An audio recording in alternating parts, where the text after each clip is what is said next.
Bonsoir mesdames, bonsoir messieurs, bonsoir à tous. Je suis très heureux d'être là parmi vous ce soir pour animer ces 9e assises de l'affaire. Nous allons parler pendant 2 petites heures ensemble de taux d'intérêt, d'assurance vie, d'épargne retraite, de fiscalité bien sûr. Je pense que c'est un sujet qui vous passionne. Et pour ouvrir tout de suite ces 9e assises de l'affaire, j'appelle le président d'affaires.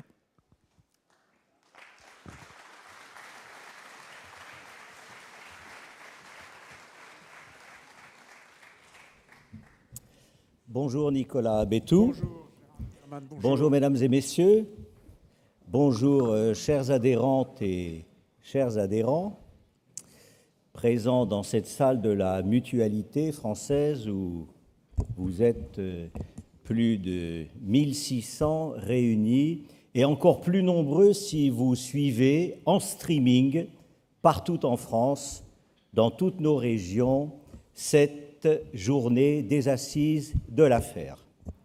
La mutualité, c'est un peu le retour aux sources et nous sommes heureux de nous réunir à nouveau pour la 2e fois depuis bientôt 10 ans à la mutualité.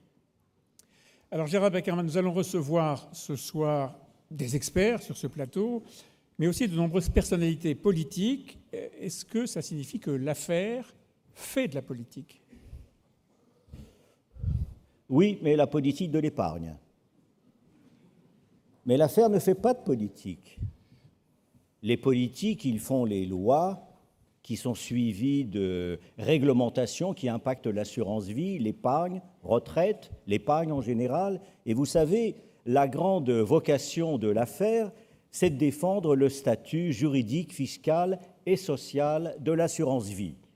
Nous constatons aujourd'hui qu'elle est toujours menacée par les taxes nouvelles et par les surréglementations. Nous allons donc nous interroger et interroger nos invités de toutes les sensibilités politiques qui ont été sollicitées, mais dont pas toutes ont pu répondre positivement.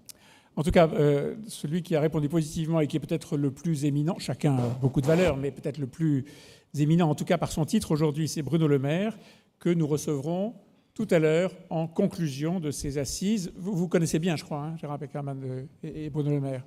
Vous savez, depuis 18 ans, j'en connais beaucoup des ministres des Finances. Oui, et lui est là depuis très longtemps, puisqu'il est en train de battre le record de longévité. On est un peu plus stable à l'affaire qu'à Bercy, vous savez. Oui.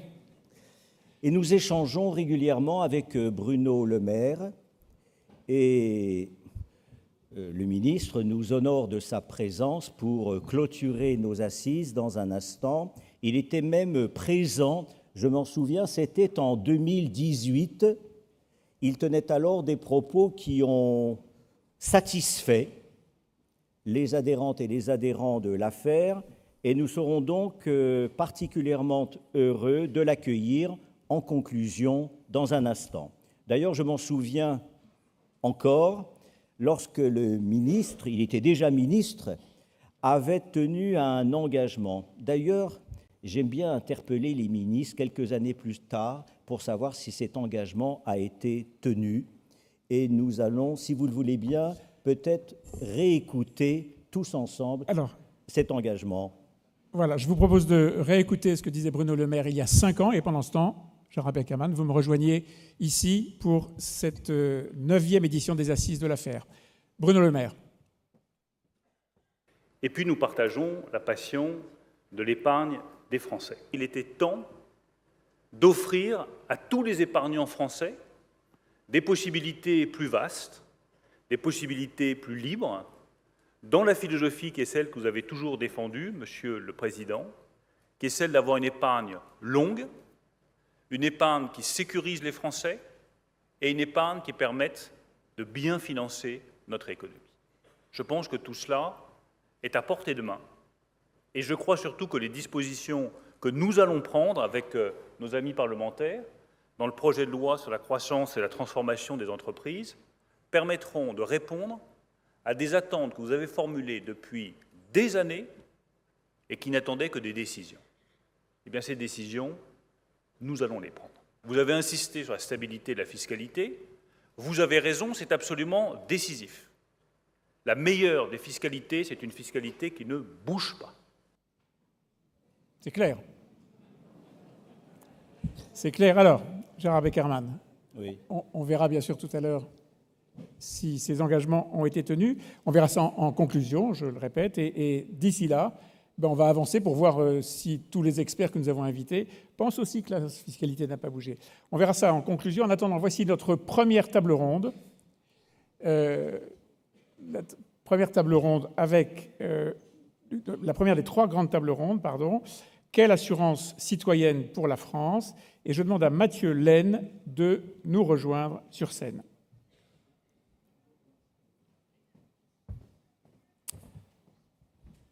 Bonsoir Mathieu, on peut l'applaudir effectivement. Merci. Mathieu Laine, vous êtes un entrepreneur, ça c'est votre nature. Vous êtes un lobbyiste, ça c'est votre fonction. Vous êtes un grand libéral devant l'éternel. Enfin l'éternel c'est Milton Friedman pour les libéraux. Vous êtes très caricatural. Et non, pas du tout. Et on dit que vous murmurez à l'oreille du président. En tout cas, vous avez une position privilégiée pour percevoir, analyser, commenter les grandes évolutions économiques actuelles, économiques et législatives et réglementaires qui font l'actualité et les enjeux de demain. Mathieu Laine, on voit bien qu'il y a un ralentissement des économies. Comment est-ce que vous voyez, du haut de votre observatoire, si j'ose dire, comment est-ce que vous voyez les mois qui arrivent et l'évolution des taux d'intérêt dans ce contexte? Alors, c'est un sujet évidemment fondamental et je vais y venir dans la seconde. Mais il me semblait important d'avoir un petit prolégomène. Pourquoi ? Parce qu'il me semble fondamental, dès lors que nous parlons de l'épargne de long terme, du patrimoine, d'éviter toujours le zigzag. Et donc, à la fois le zigzag réglementaire, on y reviendra, le zigzag fiscal, mais également le zigzag comportemental. Et il est, à mon sens, évidemment très important que nous regardions la conjoncture, et on va la regarder tout de suite. Mais la conjoncture peut parfois perturber et inciter à aller vers d'autres types de placements. Or, le placement long terme, patrimonial, le meilleur, c'est celui qui ne bouge pas.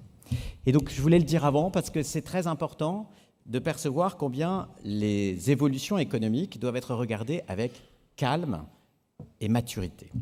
Alors, c'est vrai que, comme je conseille un certain nombre de dirigeants et que j'ai la chance aussi de travailler avec des grands universitaires, vous m'avez demandé de regarder. Donc, moi, ce que je perçois aujourd'hui, c'est, je vais aller vite, un monde qui, finalement, est quand même assez résilient.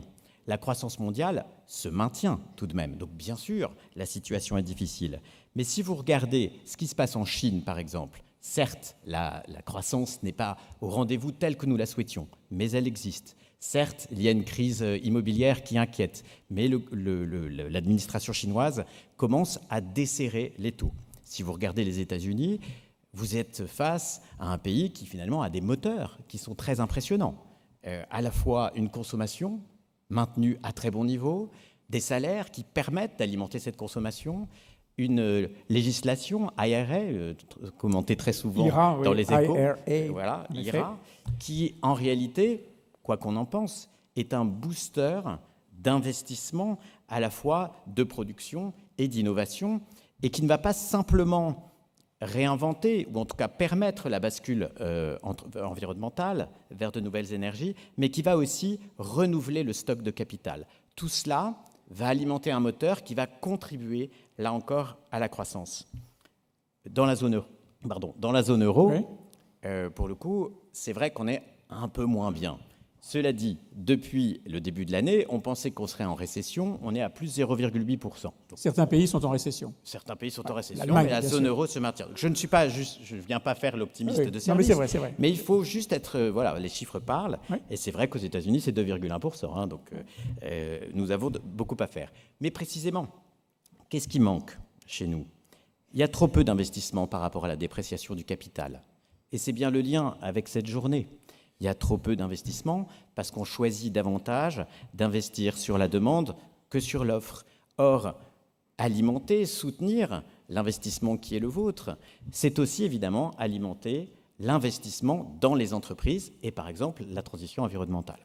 Alors, quelles sont les tendances? Chez nous, on a une consommation qui est quand même encore trop faible, on est en stagflation, la tendance est un peu dure, mais pour le coup, évidemment, l'énergie continuera sans doute d'être assez chère. Mais même si nous sommes dans un monde qu'on pourrait qualifier de stochastique, c'est-à-dire un monde qui peut être saisi par des effets du hasard, même si on s'inquiète des futures élections américaines, même si on regarde avec attention les tensions entre la Chine et les États-Unis, on peut quand même anticiper le fait qu'en 2024, il devrait y avoir une politique de taux d'intérêt à long terme qui devrait se normaliser, à la fois aux États-Unis et en Europe. Alors, on parle beaucoup de la croissance, vous venez de le faire brillamment. Il y a un autre chiffre qu'on surveille énormément et de très près, c'est celui de l'inflation. On est devant des épargnants. Est-ce que l'inflation est un mal, un danger pour l'épargnant ? Alors ça perturbe sur le plan du comportement l'inflation, parce qu'évidemment on pourrait se dire, d'un côté l'inflation c'est le pouvoir d'achat de l'argent économisé qui baisse dans le temps, donc il vaudrait mieux consommer tout de suite. Et puis à l'inverse, on peut aussi se dire, c'est peut-être pas le moment de consommer en vérité. Et donc si on a bien une capacité à pouvoir assumer sa propre consommation, en réalité, il faut continuer à épargner. Pourquoi ? Parce qu'en fait, il faut sécuriser l'avenir. Il faut être long terme. C'est ce que je disais au début de mon intervention. Il faut être long terme, et cette épargne, elle est nécessaire à la fois pour chacun, pour vos enfants, vos petits-enfants, mais aussi pour l'économie de ce pays. Moi, je pense que le vrai risque, en vérité, c'est plutôt la réglementation ou la fiscalisation. La surréglementation ? On est dans un pays surréglementé ? Alors pour le coup, moi j'ai écrit en 2006 un livre qui s'appelait La Grande Nurserie, où Excellent je dénonçais livre. l'État Excellent. nounou, avec un État qui se prend un peu trop pour le papa et la maman et qui régule et réglemente en permanence. Je ne suis pas contre la norme, je suis persuadé que la surnorme déresponsabilise et casse énormément les bonnes incitations. Quand je vois aujourd'hui une proposition d'un parlementaire du MoDem associé à un parlementaire NUPES, qui est une association que je n'oserais pas qualifier, Oui. qui vient... C'est étrange. Oui, Ouais. qui vient, Mattei Sansu, bien nommé, qui vient proposer que la fiscalité des plus gros portefeuilles d'assurance vie puisse passer de 31,25% à 45%, chez moi, on appelle ça du vol. Donc je me méfie de ce genre de choses. Je pense que l'exécutif actuel, dans le prolongement de ce qu'a dit Bruno Le Maire il y a quelques années, doit sécuriser cela, et que, mais je fais confiance à Gérard Beckerman, qui a, vous savez, quelqu'un qui a eu pour témoin de mariage Raymond Aron et quelqu'un qui a une lucidité avec lui. Je crois profondément qu'il y a un travail de fond à alimenter au soutien de votre épargne et contre l'hyper-réglementation et l'hyper-fiscalisation. Merci Mathieu Laine. Vous voulez réagir, Gérard Beckerman ? Non pas forcément sur votre mariage, mais sur ce que vient de dire Mathieu Laine. Mais mon mariage, c'est le même depuis 40 ans. Ouais. C'est la stabilité. La Voilà. stabilité. D'ailleurs, il faudrait que le ministre applique à la fiscalité les mêmes règles que j'ai appliquées à mon mariage. On ne change pas les règles. Immuables. L'inflation, c'est un mal pour l'épargne, et l'inflation, c'est un bien pour la dette, pour ceux qui sont endettés.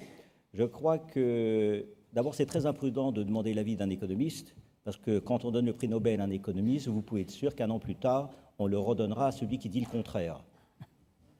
C'est difficile, les économistes. Ce que nous pouvons dire, c'est que on n'est pas condamné à vivre avec l'inflation ni avec des taux d'intérêt élevés. Et on l'est d'autant moins qu'on a vécu sans inflation et sans taux élevés au cours des 15 ou 20 dernières années. Et rien n'exclut que nous recouvrions très prochainement un contexte nouveau, serein, paisible, assaini, où les taux seront mieux contrôlés et l'inflation mieux maîtrisée. Et le plus tôt sera le mieux, et je suis raisonnablement confiant. On ne construit pas des stratégies, des scénarios sur des tendances éphémères. Il nous faut une vision de long terme qui nous permettra d'assurer un avenir beaucoup plus serein. J'ai confiance dans l'action publique. Merci beaucoup, Gérard Beckerman. Merci, Mathieu Laine. Le long terme, l'action stable et le long terme sont des mots-clés, d'ores et déjà. Merci, je crois qu'on peut applaudir chaleureusement Mathieu Laine. Merci à vous. Pour sa vision globale. Merci, Mathieu. Et je vais demander aux deux intervenants suivants de me rejoindre, Victor Haber-Dassault et Daniel Labaronne, que vous pouvez là aussi applaudir. Avec eux,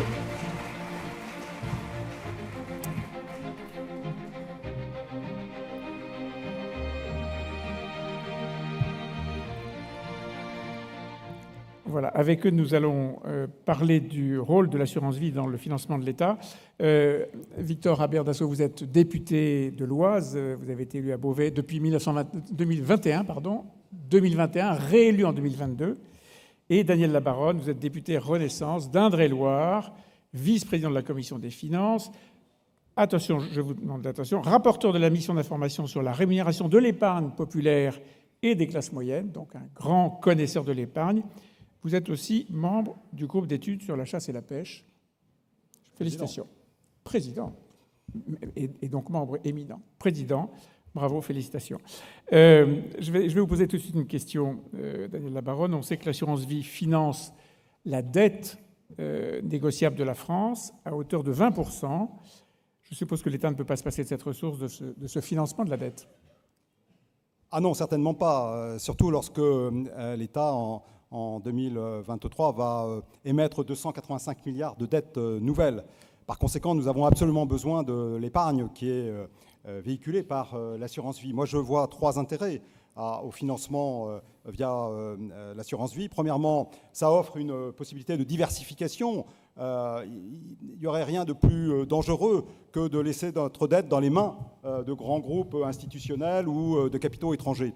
Le deuxième avantage que je vois, c'est que, bien évidemment, cette épargne collectée par l'assurance vie permet à l'État de disposer d'une ressource long terme très très importante via les obligations. Et puis le troisième avantage que je vois, c'est que cette épargne qui est collectée par l'assurance vie, en fin de compte, crée une forme de climat de confiance, puisque les Français placent leur argent sous forme d'obligations via les assurances vie.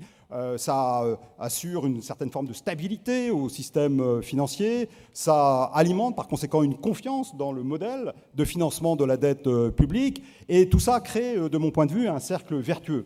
C'est la raison pour laquelle Mathieu Laine, excusez-moi. Mathieu Plaine, c'est un économiste qui doit sûrement changer d'avis, comme disait Jean Rabeckerman. Très bien. Disait, voilà, il faut éviter les zigzags fiscaux, réglementaires. Je partage absolument ce point de vue. Et pour avoir participé à la mission d'information sur la fiscalité du patrimoine, en revanche, je ne partage aucune des propositions qui ont été faites dans le cadre de ce rapport.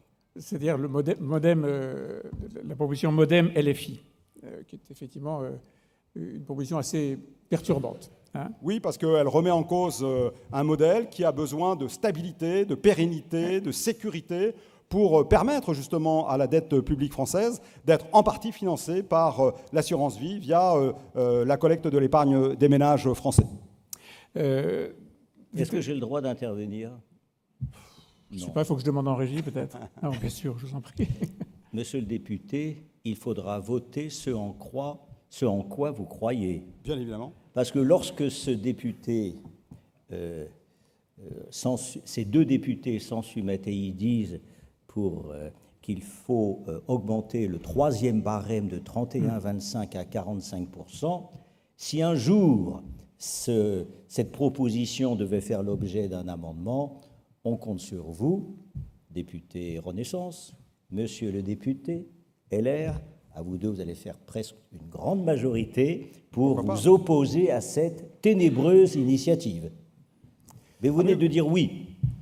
Ah oui, mais deux fois oui. Vous n'avez pas de doute existentiel sur le fait qu'il faut une stabilité fiscale? Ah mais je n'ai strictement aucun doute sur le sujet. Merci, monsieur le député. Ouais. C'est important. Victor Habert Dassault, même chose, la stabilité fiscale, on en parle beaucoup, élément absolument essentiel, fondateur de la confiance dans le système de financement de l'économie? Oui, effectivement, c'est tout un système qui repose sur la stabilité fiscale. Il n'y a pas que l'assurance vie, il y a toute l'épargne, il y a aussi toutes les structures qui plaident pour cela, que ce soit les entreprises, les particuliers, voire même les fondations. Nos revenus aussi nécessitent une stabilité. La stabilité des règles est un gage de confiance pour que nous puissions épargner. Cette épargne, nous en avons besoin pour notre économie. Nous avons besoin qu'il n'y ait pas, excusez-moi du terme, de bougeotte fiscale, comme c'est le cas trop souvent. C'est une question, je dirais même, de santé mentale, mais également une question de principe et de logique. Car quand vous faites le choix de placement à travers des structures comme l'assurance, vous avez besoin de vous projeter, de savoir ce que cela va vous apporter. C'est aussi une question d'investissement étranger, de création d'entreprises en France. Car si l'on craint sans cesse que le régime fiscal ne s'alourdisse, comme si l'on parlait par exemple d'une certaine taxe foncière qui allait passer à une augmentation de 50% sur un an, vous ne me croiriez pas. C'est vrai qu'il faut faire attention à cela. Et c'est ça qui doit inspirer notre conduite fiscale en tant que législateur. Vous protégez car ce qu'il faut aussi dire, c'est que, et ça c'est peut-être une idée qu'il faut porter, c'est inscrire potentiellement dans la Constitution une règle de non-rétroactivité fiscale afférente à l'épargne. Je pense que c'est une idée que nous devons creuser. Il y a également un projet du président de l'affaire pour que l'interprétation fiscale soit la confiance légitime des citoyens. Et au nom de cette confiance légitime, d'ailleurs c'est un terme qui avait été retenu par le Conseil constitutionnel dans une décision de 2013, c'est la protection de vos espérances légitimes qui doit être au cœur des politiques publiques, car 1840 milliards, c'est énorme, c'est votre épargne, c'est un effort considérable et c'est notre devoir de le respecter en tant qu'élu et surtout de la protéger. Daniel Labaronne, le pays, le continent, le monde entier sont soumis à une injonction terrible qui est la transformation écologique, la révolution digitale, deux énormes révolutions extrêmement coûteuses. Comment est-ce que l'assurance vie finance ou devrait financer ces deux énormes murs de l'argent qui sont devant nous? Alors c'est vrai que nous avons des enjeux devant nous qui sont très importants, la transition énergétique, la transition numérique. Alors je dirais que le rôle de l'assurance vie va dépendre d'abord des souscripteurs, de leur volonté de s'engager dans la voie du financement de projets, de produits, et vont sans doute exercer une demande forte qui tient compte de leurs préoccupations personnelles, des valeurs qu'ils portent, du respect de la biodiversité, de la qualité de l'air, de l'eau. Ils vont penser à leurs enfants aussi, ils vont peut-être être également militants. Donc il va y avoir une grosse pression de la part des souscripteurs. Et puis s'agissant des assureurs, leur politique d'investissement va devoir s'orienter vers justement des produits qui véhiculent ces valeurs qui sont demandées par les souscripteurs. Ils vont devoir faire sans doute un screening, ou en tous les cas bien repérer les entreprises qui respectent les critères ESG, environnement, qualité environnementale, sociale et du point de vue de la gouvernance. Et puis aussi, les assureurs vont devoir avoir une stratégie de politique d'investissement dans des activités de recherche et développement, s'agissant de la mobilité intelligente, des nouvelles ressources renouvelables, s'agissant de tous les nouveaux dispositifs permettant d'améliorer les processus de production sans impacter l'environnement. Vous avez bien conscience, Daniel Labaronne, que beaucoup des sujets que vous avez évoqués sont des nids à taxes. Je ne comprends pas bien votre question. Moi, je considère que la stabilité fiscale, ce n'est pas seulement une condition pour assurer le développement de l'épargne, rassurer, mais c'est un critère fondamental pour le développement de l'économie tout entière. Il n'y a pas que l'épargne qui est concernée par la qualité, par la notion de stabilité dans la politique publique. Regardons ce que nous avons fait depuis que nous sommes en responsabilité. Nous avons maintenu un cap qui était de baisser les impôts. Baisser les impôts sur les revenus des ménages, baisser les impôts sur les entreprises. Et nous avons maintenu ce cap de manière, je dirais, assez solide. Pourquoi nous avons fait ça? Pour permettre les anticipations des acteurs, pour rendre notre économie beaucoup plus attractive, pour que les investisseurs étrangers se disent « Ah, pour une fois, dans ce pays, il y a de la stabilité et il y a une sécurité fiscale, si ce n'est réglementaire. Oui. » Et de ce point de vue, d'ailleurs, le fait que Bruno Le Maire soit ministre depuis plus de 6 ans est aussi un gage de stabilité et incarne parfaitement ce que je viens de dire. Il est, comme on dit, très stable sur ses appuis. Victor Habert-Dassault, l'économie productive, elle doit être financée par l'épargne long terme, par l'assurance vie? Alors l'économie productive, évidemment, c'est une des missions de l'assurance vie de financer aussi les emplois, les entreprises, les nouvelles technologies, à travers notamment les unités de compte. Et je pense que c'est quelque chose qu'il faut aussi rappeler. L'épargne est essentielle dans la productivité économique. Et on le voit aussi avec davantage d'injonctions de flécher cette épargne vers notamment des fonds verts.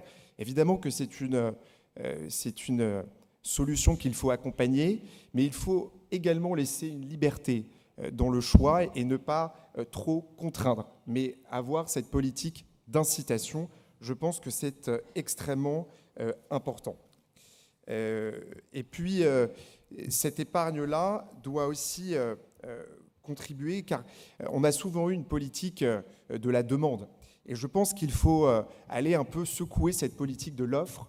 Et c'est grâce à cette épargne, grâce à ces investissements qu'on pourra vraiment, véritablement relancer l'économie. Il y a quand même beaucoup d'argent qui est géré. Et je pense que c'est une manne essentielle. Par contre, cela ne veut pas non plus dire que l'État ne doit pas faire un effort en termes de réduction des déficits. Oui, la politique de l'offre, pour être clair, c'est tout ce qui permet de favoriser la production de richesse, alors que la politique de la demande, c'est tout ce qui permet de favoriser la consommation des ménages.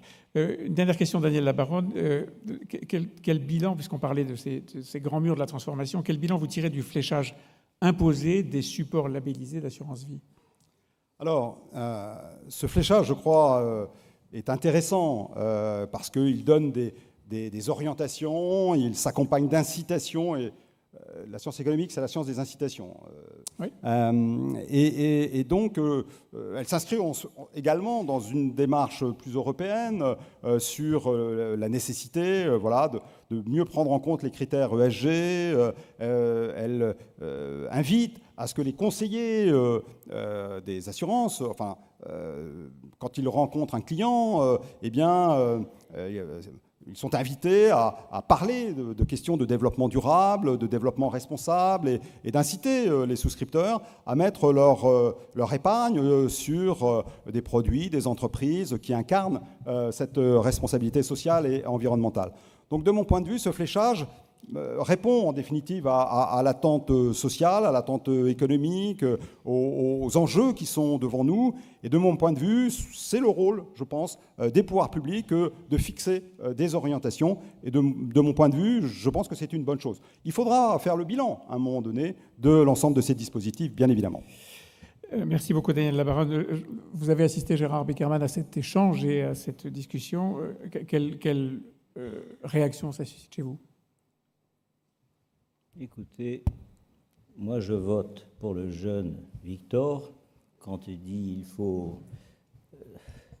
encourager l'épargne vers des grandes missions publiques. Je vote pour le député également, qui est économiste, plus est, parce que ce sont des civilités, ça relève d'une grande sagesse finalement. Et je vote pour tous ceux qui sont convaincus que, finalement, l'épargne, elle appartient aux épargnants. Il faut leur laisser. On travaille toute une vie, on met des économies de côté. C'est pour nous. C'est pas tellement pour vous. Député, c'est surtout pour nous. C'est notre argent. On a renoncé à des satisfactions présentes, pas toutes, mais à des satisfactions de consommation pour prévoir l'avenir. Parce qu'on a des interrogations sur les régimes obligatoires qui ont été merveilleux pendant des décennies au lendemain de la guerre avec les ordonnances de Gaulle créant la sécurité sociale. Ça a très bien fonctionné, mais c'est insuffisant. Et donc, nous encourageons vos initiatives, votre travail, votre mission, quand elle va dans cette direction. Merci beaucoup, Gérard Beckerman. Merci, Victor Aberdasso. Merci beaucoup, Daniel Labaronne. Merci. Je crois que vous pouvez vraiment les applaudir pour ces témoignages et ces promesses.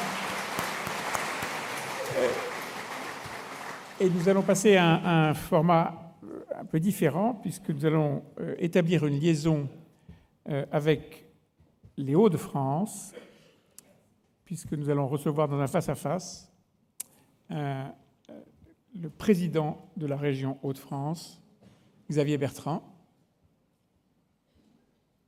Bonjour. Bonjour, Monsieur le Président. Bonjour, Xavier Bertrand. Bonjour, Gérard. Bonjour, Nicolas. Bonjour à toutes et tous.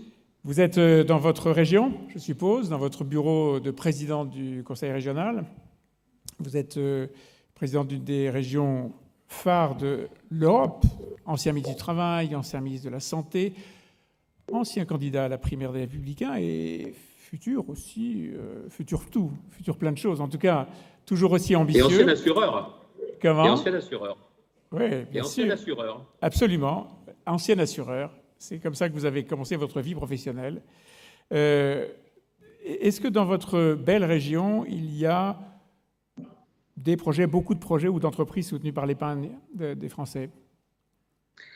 Alors, il faut voir que par rapport à la collecte de l'assurance vie dans toute la France, on va dire 1850-1900 milliards d'euros, la collecte dans les Hauts-de-France, si j'applique un ratio, elle doit se situer entre 150 et 200 milliards d'euros. Ça, c'est pour la collecte. Mais il y a aussi un point qui est très important, et c'est aussi pour ça que j'ai répondu à l'invitation de Gérard Beckerman, c'est que je veux plaider pour la régionalisation de l'assurance vie, parce que je sais aujourd'hui, notamment avec Affaires Action PME, c'est qu'il y a aujourd'hui des fonds d'assurance vie qui ont vocation à aider les entreprises à se développer. Je crois énormément que le développement de notre pays se passera par les territoires. Ce n'est pas parce que je suis maintenant président de région, mais je suis intimement convaincu que ce développement économique, il se fait également dans les régions et pour beaucoup dans les régions. Et nous avons besoin de financement, nous avons besoin d'une épargne longue, d'une épargne solide, pour pouvoir développer des projets d'entreprise. Alors, je ne sais pas si ça se fait, mais on va être le plus concret possible. Vous avez notamment un grand groupe, le groupe Chargeur, du talentueux Michael Fribourg, qui a bénéficié notamment de ces financements avec Affaires Action PME. C'est un des fers de lance du textile, ce qui montre que le textile se conjugue au futur et pas au passé. Et vous voyez ce mariage entre ce que fait Affaires, l'assurance vie, et ce dont on a besoin pour le développement économique, c'est complètement raccord, Nicolas. Et ce que je veux vous dire, c'est que si vous avez l'intention pour Affaires de continuer dans cette voie, nous sommes tout à fait prêts à vous aider à être davantage partenaires, parce que je pense que c'est une vraie voie d'avenir, et pour vous, et pour nous.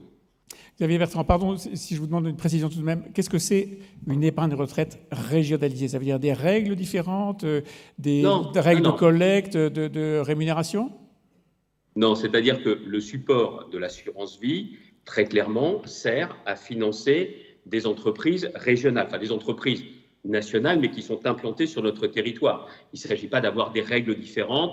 Le cadre doit être clair, il est forcément national, mais en tout cas, ça permet de financer directement des entreprises qui sont des entreprises dans la région, notamment des Hauts-de-France. Et cette territorialisation, j'y crois énormément, et je pense que c'est, à mon avis, l'un des axes de développement de l'assurance vie dans les années qui viennent. Mais les règles sont uniques, elles sont nationales. C'est un argument, le régionalisme, je veux dire la fierté régionale ? Oui, mais ce n'est pas seulement un argument sur la fierté régionale, c'est aussi, Nicolas, l'efficacité. Nos entreprises ont besoin aussi de financement, il y a des financements traditionnels, mais je reste persuadé que l'assurance vie est vraiment un financement plus qu'intelligent, plus que pertinent. Il a pour lui la garantie en plus du long terme, et nous avons nombre d'entreprises qui seraient prêtes justement à rentrer dans ces dispositifs, du moins à être éligibles à ces dispositifs. L'affaire n'a pas attendu, mais si j'ai l'occasion de m'exprimer aujourd'hui, je pense que c'est un véritable axe de développement et nous sommes prêts, nous, à apporter notre concours. Gérard Beckerman. J'aimerais poser au président Xavier Bertrand la question suivante. D'abord, je le remercie infiniment d'avoir pu se libérer pour converser avec tous les adhérentes et les adhérents de l'affaire. Vous présidez une grande région et je sais que dans votre région, il y a un grand projet 2030. Et puis je vois aussi derrière vous, cher président, cher Xavier, un logo de la région Île-de-France. Vous ne seriez pas tenté de vous arrêter 2-3 ans avant, je pense à 2027, avec le grand logo du bleu, blanc, rouge et de l'Europe? Non, alors, déjà, c'est bel et bien le logo des Hauts-de-France. On n'a toujours pas annexé l'Île-de-France, Gérard, on est toujours dans les Hauts-de-France. Et je vais m'arrêter à la question de 2030. L'enjeu aujourd'hui pour ma région, et mon rôle en tant que président de région, c'est la transformation de la région. Je pense qu'on est dans une décennie de transformation. Il y a tout d'abord une transformation industrielle. Vous le savez, nous sommes la région des gigafactories, c'est-à-dire ces immenses usines de batteries électriques, des usines qui sont à la fois décarbonées et qui permettront d'avoir également ces voitures électriques.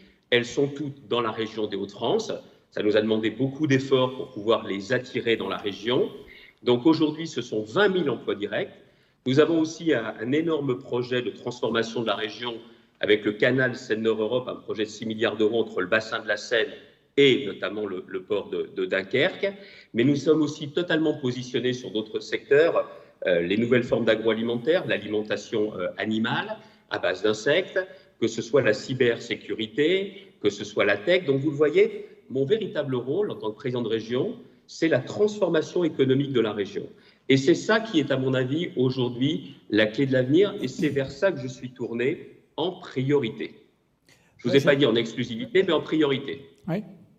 C'est excellent ce que dit le président Bertrand, parce qu'il reconnaît finalement que l'action que des compagnies d'assurance et des compagnies d'assurés comme l'affaire peuvent être déterminantes dans sa région, dans les Hauts-de-France. Il a cité une ou deux entreprises qui ont beaucoup aidé au développement, au financement de ces entreprises dans les Hauts-de-France.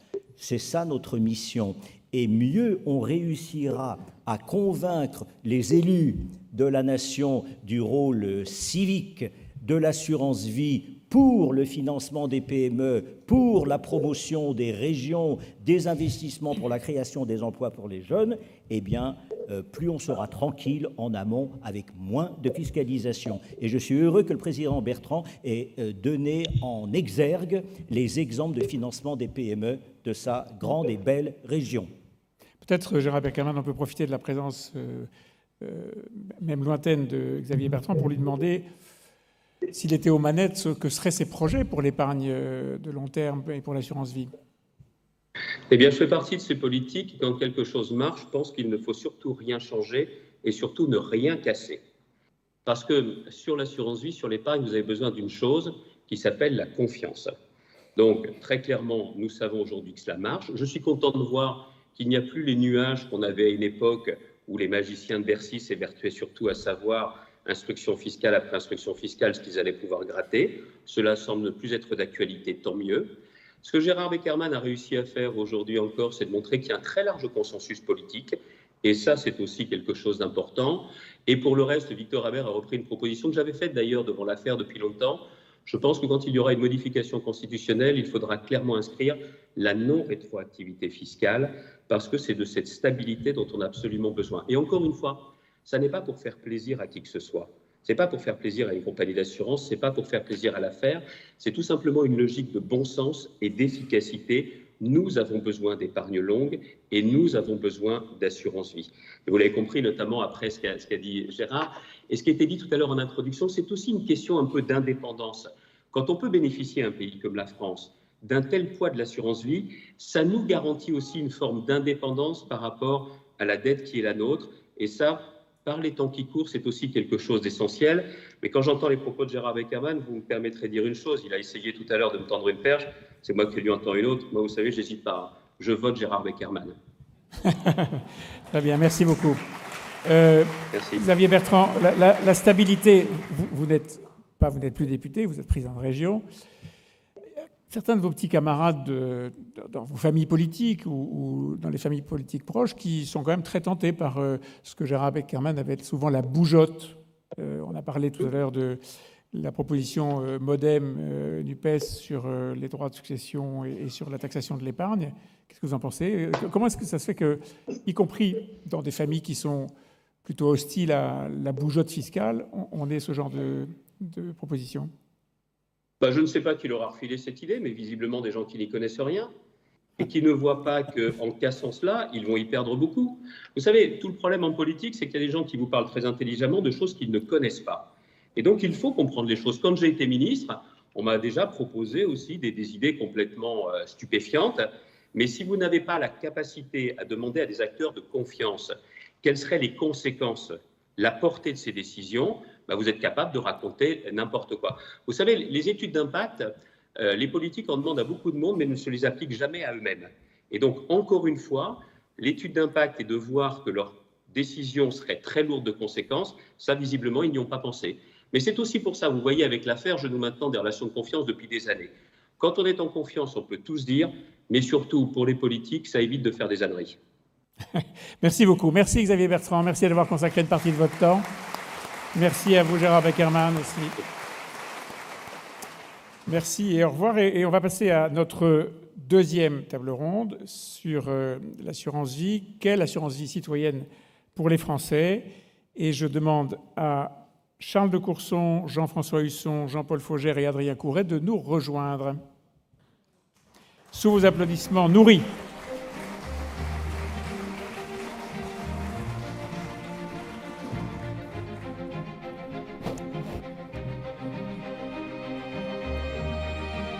Bonjour Jean-Paul Faugère. Bonjour Adrien Couret. Est-ce que Charles de Courson est par là? Et il nous manque... Bonjour Jean-François Husson. Et il nous manque Charles de Courson, qui est dans les embouteillages. Il était au rendez-vous de la réforme des retraites pour essayer de ralentir le process, et finalement c'est lui qui est dans les embouteillages. Pas de chance. Il va essayer de nous rejoindre, très bien. Jean-François Husson... Vous êtes sûr que c'est ça la raison? Oui, sûrement, c'est ce qu'on me dit. Il est dans les embouteillages. Vous êtes sénateur Les Républicains de Meurthe-et-Moselle, vous êtes rapporteur général de la Commission des finances du Sénat, et je suppose que vous avez participé à la réélection de Gérard Larcher pour son 5e mandat de président du Sénat. C'était hier. Jean-Paul Faugère, vous êtes préfet, enfin ancien préfet. Je vous ai connu comme directeur de cabinet de François Fillon, à la fois aux affaires sociales et surtout à Matignon pendant 5 ans, un poste clé, un poste pivot, une sorte de pierre fêtière de l'organisation des pouvoirs publics en France. Vous avez été le président du conseil d'administration de CNP Assurance et aujourd'hui, vous êtes le vice-président de la CPR, l'autorité de contrôle prudentiel. Vous êtes celui qui nous surveille tous. Enfin, nous, pas non, mais l'assurance, l'univers de l'assurance. Et vous êtes donc quelqu'un dont la parole est scrutée avec beaucoup d'attention, y compris par vous, Adrien Couret, puisque vous êtes directeur général du groupe Massif, ancien directeur général du groupe Massif et aujourd'hui directeur de AIMA Group. Je vais commencer avec vous, puisque vous êtes au contact avec les clients. Selon vous, quelles sont les attentes aujourd'hui, des attentes majeures en tout cas des épargnants?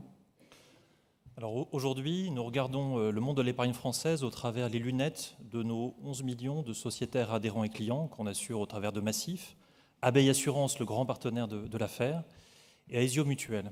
Et ce que nous disent les Français aujourd'hui en matière d'épargne, finalement, n'a pas beaucoup changé, mais s'intensifie. Nous voulons de la stabilité et nous voulons de la sécurité. Et ils le disent pas comme une injonction un peu large et générale, ils le disent en prenant des situations de vie extrêmement concrètes. C'est la situation de vie des parents ou des grands-parents qui, dans le contexte actuel, se demandent comment ils vont pouvoir garantir les études, l'entrée dans la vie active de leurs proches. C'est la situation des personnes avec le débat sur les retraites qui veulent préparer leur retraite. Ce sont des jeunes couples qui veulent s'installer, qui veulent s'agrandir et qui, devant la disparition des possibilités de crédit immobilier, se demandent sur quelles sources de financement ils vont pouvoir s'appuyer. Donc c'est une demande de stabilité, de sécurité et de repères que les épargnants attendent aujourd'hui. Est-ce qu'il faut les rassurer? Ah oui, il faut les rassurer. Je pense que ça a été dit depuis le début de ces assises. La stabilité, la perspective sur l'avenir, c'est ce qui permet la projection dans le temps long. Et toute la stabilité de ce cadre permet la stabilité des repères familiaux, de l'investissement. C'est ce qui donne de l'avenir au pays, finalement. Jean-Paul Faugère, comment est-ce qu'il faut faire pour, à votre poste et d'après votre poste d'observation, préserver les intérêts des adhérents? Écoutez, on me qualifie généralement de gendarme de l'assurance. Je n'ai pas osé. Et si je le fais moi-même, ouais. et je suis très heureux de répondre à l'invitation du président Berkaman et d'être devant les adhérents de l'affaire. En fait, moi, mon rôle, je pense, vis-à-vis de vous tous, c'est de garantir la sécurité.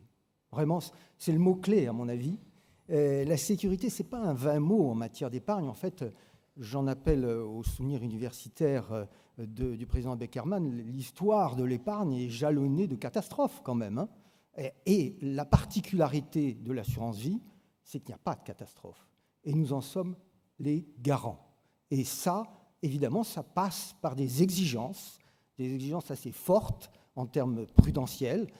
C'est très technique, mais voilà, on a un dialogue nourri avec les assureurs, et en particulier, évidemment, avec Abeille, pour que, je dirais, l'épargne des adhérents de l'affaire soit garantie, qu'elle soit liquide, qu'elle soit disponible, Et c'est vraiment une des caractéristiques de l'assurance vie à la française.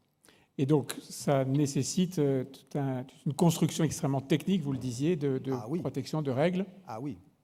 Ah oui, oui, là vraiment, je pense qu'on peut dire qu'on a traversé toutes les crises, et en particulier celle de 2008, en particulier grâce à la réglementation issue, je dirais, de la directive Solvabilité 2. Alors c'est peut-être un petit peu un jargon, mais ça veut dire quoi?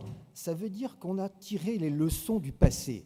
Et je me réfère notamment aux faillites qui ont existé en France dans l'assurance, à la jonction du 19e et du 20e siècle. Oui, c'était il y a un petit moment. C'était il y a longtemps, mais ça laisse des traces. Oui. Ça a marqué parce que c'est à l'origine de la création du contrôle de l'assurance.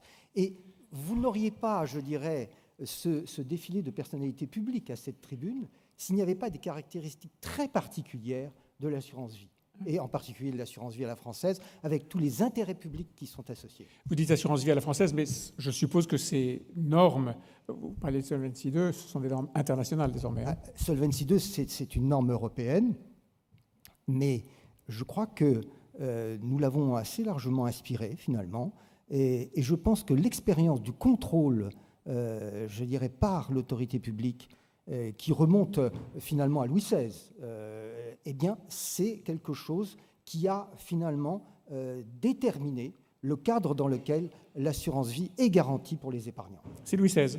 Ben oui. C'est quelque chose qu'il n'a pas laissé à Napoléon. Napoléon a fait beaucoup. Il a fait beaucoup, oui. Donc c'est Louis XVI qui l'a précédé. Formidable. Gérard Beckerman. Et le président Faugère a raison. C'était un arrêt du Conseil du Roi. Absolument. En juillet, 2-3 ans avant qu'on lui coupe la tête, Monsieur le Président. Sans lien de cause à effet. Un arrêt du Conseil du Roi autorisant l'introduction dans le royaume de l'assurance vie. Et d'ailleurs, les conseillers de Louis XVI avaient été très habiles parce qu'ils avaient utilisé le concept d'aléa. Et vous savez, aujourd'hui, il y a eu des grands arrêts en cours de cassation pour reconnaître le caractère aléatoire du contrat d'assurance vie, qui fait sa spécificité. Sur ce que disait Jean-Paul Faugère sur le cadre réglementaire qui permet une sécurité et une solidité, vous partagez? Mais attention, puisque vous m'interpellez, je crois qu'à l'actif de l'ACPR et du contrôleur avant l'ACPR, c'est incontestablement le fait que nous n'avons pas connu de crise, de faillite de compagnies d'assurance depuis la guerre. Et ça, c'est un atout considérable et un élément qui solidifie la sécurité pour les épargnants. Mais, Monsieur le Préfet, à côté d'un actif, il y a un passif. Et m'autorisez-vous à implorer de votre autorité, je vais parler comme sous Louis XVI, à implorer, attention, je dirais, un peu d'oxygène, un peu de liberté en matière de contrôle et de surveillance, parce que tout est devenu très complexe pour ouvrir des adhésions, pour faire un transfert. C'est-à-dire, il y a, je reconnais cette exigence de surveillance, mais il faut nous permettre de respirer. Je me souviens du temps du fondateur de l'affaire où nous ouvrions une adhésion en 20 secondes. Aujourd'hui, il faut 20 heures. Des papiers à écrire, des signatures à apporter, des autorisations des parents quand on veut faire adhérer un petit enfant, par exemple. Est-ce que vous n'avez pas le sentiment qu'il faudrait peut-être un certain relâchement, avec discernement, avec mesure, pour que l'autorité de contrôle sans être excessive? Voilà, que ce soit pas privatif ou... vous ne partagez pas vraiment cet avis. Hein. J'ai du mal. Oui. Parce qu'à la vérité, l'évolution réglementaire, effectivement, je comprends la pesanteur, mais ça correspond à des nécessités. Et je prends un exemple. La lutte contre le blanchiment et le financement du terrorisme. On peut considérer, dans la salle, je n'ai pas de soupçon, il n'y a pas de sujet. Pour ce qu'on en voit, non. Oui. Ça existe. Ça existe. Donc, on est obligé de prendre des précautions, de respecter des procédures. Évidemment, il faudrait que la digitalisation aide à rendre ça plus léger. Donc, c'est une bonne piste. Sur la simplification, vue du côté du client, oui, mais sur le degré d'exigence sur le fond, non. Moi, je m'adresse à Jean-François Husson. Vous avez l'œil de l'économiste, le président de la Commission des finances du Sénat, je le répète. Est-ce que c'est un sujet qui vous touche, ça, l'équilibre entre normes, protection et la contrainte ou éventuellement le frein à l'adhésion que ça peut représenter? Alors, pardon, si je vais vous répondre franchement, évidemment que ça nous touche. Les Français en ont ras-le-bol de la complexité administrative, des démarches diverses et multiples qui viennent ajouter de la complexité. Non mais c'est plus facile de se faire applaudir, mais je dois dire aussi, puisqu'il se trouve qu'avant d'être parlementaire, j'ai exercé le métier d'agent d'assurance et je l'ai vu évoluer. Au départ, vous aviez une relation de confiance. Et puis, je pense que c'est aussi important, il y a un devoir de conseil, d'ailleurs dans le rapport que nous avons rendu pour baisser les frais sur l'épargne, nous encourageons, et moi je crois, à l'importance du rôle du conseil au long du contrat. Et c'est bien parce que parfois les assureurs s'endorment sur leur dossier et qu'ils ne vont pas assez auprès des clients, que finalement le réveil est parfois douloureux parce que les rendements ne sont plus au rendez-vous. Mais pour revenir à la question, évidemment, il faut essayer de simplifier. Simplement, je dirais le corollaire de la demande que l'on porte, c'est que s'il y a des éléments à la fois de devoir de conseil et un certain nombre de règles, c'est parce qu'un certain nombre d'assurés, de clients, évidemment, ont abusé de la liberté et ils ont évidemment par trop abusé. Et donc ce qu'il faudrait pouvoir faire, alors j'entends le digital, le numérique, il faut faire très attention parce qu'on est quand même là, vous l'avez dit, sur des garanties, sur de la solidité, de la durabilité, de la visibilité. Et la force de l'assurance vie, c'est d'avoir traversé finalement les décennies passées avec succès, c'est bien cette solidité. La réponse qu'il nous faut trouver, c'est solidité, j'ajoute rentabilité, et donc essayer en même temps de simplifier. Puisqu'on est dans les règles de droit et la réglementation, est-ce qu'on va, à votre avis, préserver la qualification juridique de l'assurance vie? De mon point de vue, elle n'est pas en danger. En tous les cas, nous, en tant que parlementaires et moi au Sénat, vous pouvez compter, à aucun moment, on ne laissera, je dirais, les uns ou les autres, si tant est qu'il y ait des intentions, venir essayer de s'attaquer à la solidité juridique. C'est important, c'est incontournable. Et je rappelle, pour aller un peu plus loin quand même, qu'un des atouts de l'assurance vie, notamment sous sa forme d'épargne, c'est qu'elle est insaisissable par le fisc, sauf s'il est avéré qu'il y a une fraude. C'est une garantie supplémentaire, je crois que c'est très important de le rappeler. Et ça doit être préservé. Comment ? Et ça doit être préservé. Oui. Enfin, alors je pose la question. Non. Vous avez une autre chance de vous faire applaudir. Oui. Donc, je vous l'offre. Non, mais j'ai pour une habitude, je ne promets que ce que je pense pouvoir tenir. Oui, et ça, oui. Oui, enfin, oui. Tant que je suis dans ma fonction et je viens d'être renouvelé aujourd'hui, oui, évidemment. Alors, félicitations. Pour 3 ans, je vous le promets. Bravo. Voilà. Bravo. Précisément, est-ce que, j'en profite pour vous poser une question, est-ce qu'on doit permettre la transférabilité des contrats? Alors, nous, on est assez avant-gardiste. Enfin, personnellement, je le suis. La transférabilité interne, elle s'est grandement améliorée, vous le savez. La transférabilité externe, je vais être très simple, je pense que c'est important pour les raisons que j'ai évoquées tout à l'heure, c'est-à-dire qu'il faut retrouver un dynamisme auprès des épargnants par les assureurs globalement. Simplement, qu'est-ce qu'on a, nous, souhaité? On a souhaité à la fois une garantie, c'est-à-dire les 8 premières années, impossibilité pour garder l'antériorité fiscale, et après, je pense qu'il faut aujourd'hui donner de la souplesse. Alors tout de suite, France Assureur nous a dit « Ouh là là, mais vous êtes fous, c'est un risque systémique ». J'ai entendu effectivement l'ACPR. Alors, Jean-Paul Fougère va vous répondre. Oui. C'est de l'entre-deux. Mais moi, je crois vraiment à l'intérêt. L'intérêt, c'est quoi? C'est de donner le meilleur service possible au client. Le client, l'épargnant, il a besoin, au fil du temps, et on l'a vu dans ces dernières années sur certains contrats, notamment ceux qui étaient en euros, et on a vu que l'euro-croissance, contrairement à ce qu'on dit depuis une décennie, ça n'a pas produit beaucoup de rendement. Je pense qu'il est logique, à un moment, que les assurés puissent, au bout d'un certain temps, à la fois conserver l'antériorité fiscale et évoluer parce qu'ils ont des offres meilleures. De toute façon, là encore, il suffit de regarder les frais qui pourraient vous être retenus ou non, ce qui veut dire que ça va stimuler. Et je sais, par exemple, j'ai déjà rencontré un certain nombre d'assureurs.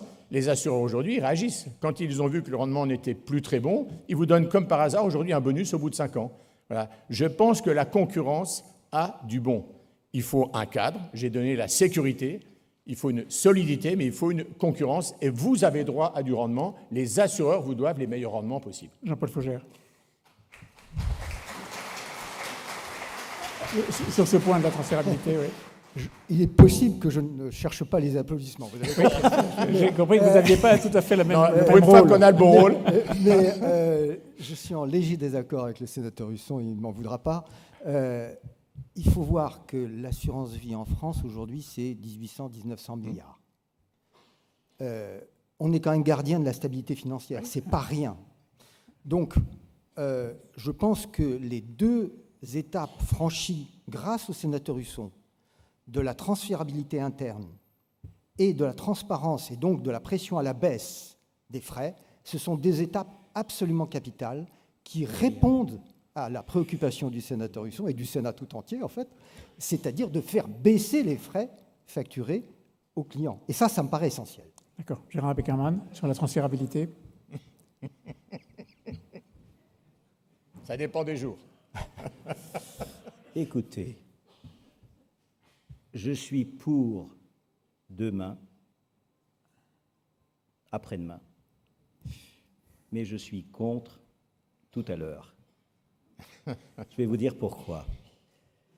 Assurer, ce n'est pas le même métier que d'être banquier. Un banquier, il a un horizon de très court terme, et donc il gère l'argent à très court terme. Un assureur, il a pour mission de convertir l'incertitude en certitude.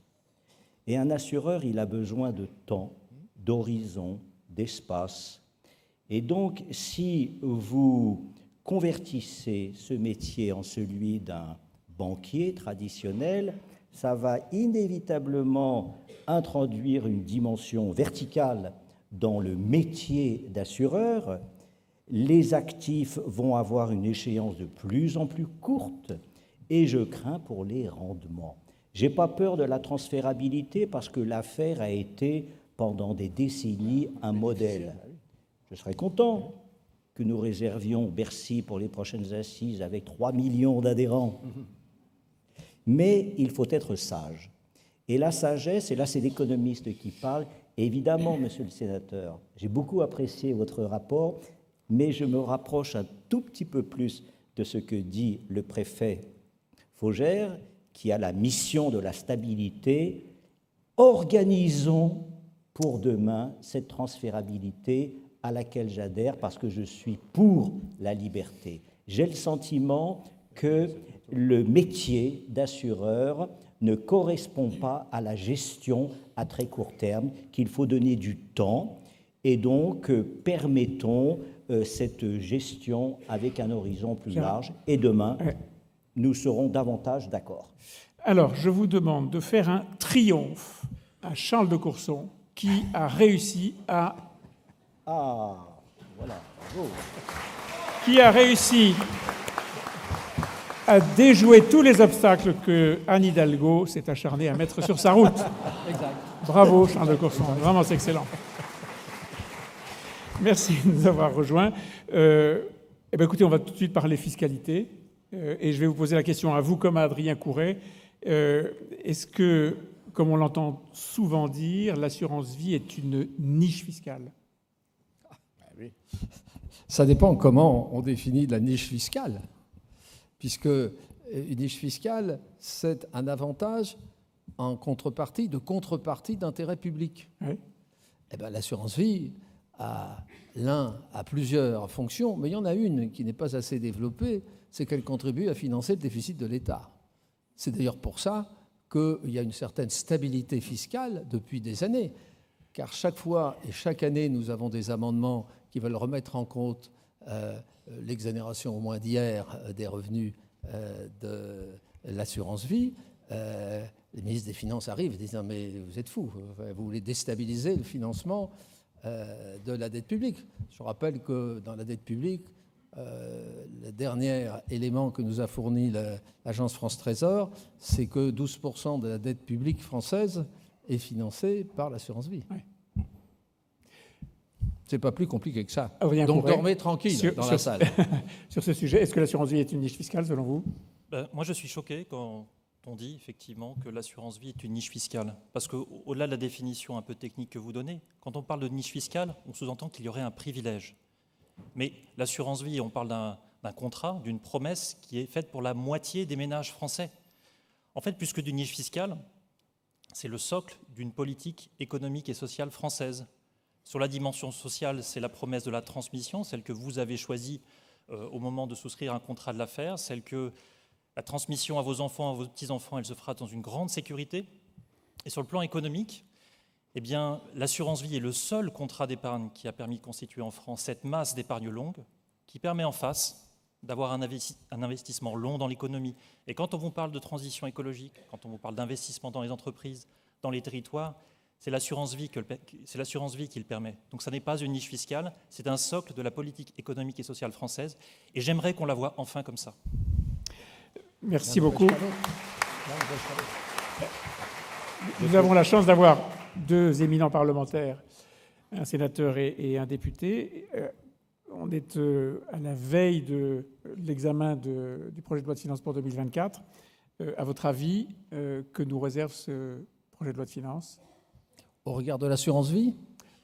Non, en général, parce qu'on travaille... Ouais, évidemment, vous avez compris qu'on va vous demander aussi votre point de vue sur ces initiatives prises par le MoDem et la NUPES de proposer de la taxation supplémentaire pour l'épargne et l'assurance vie ou les transmissions.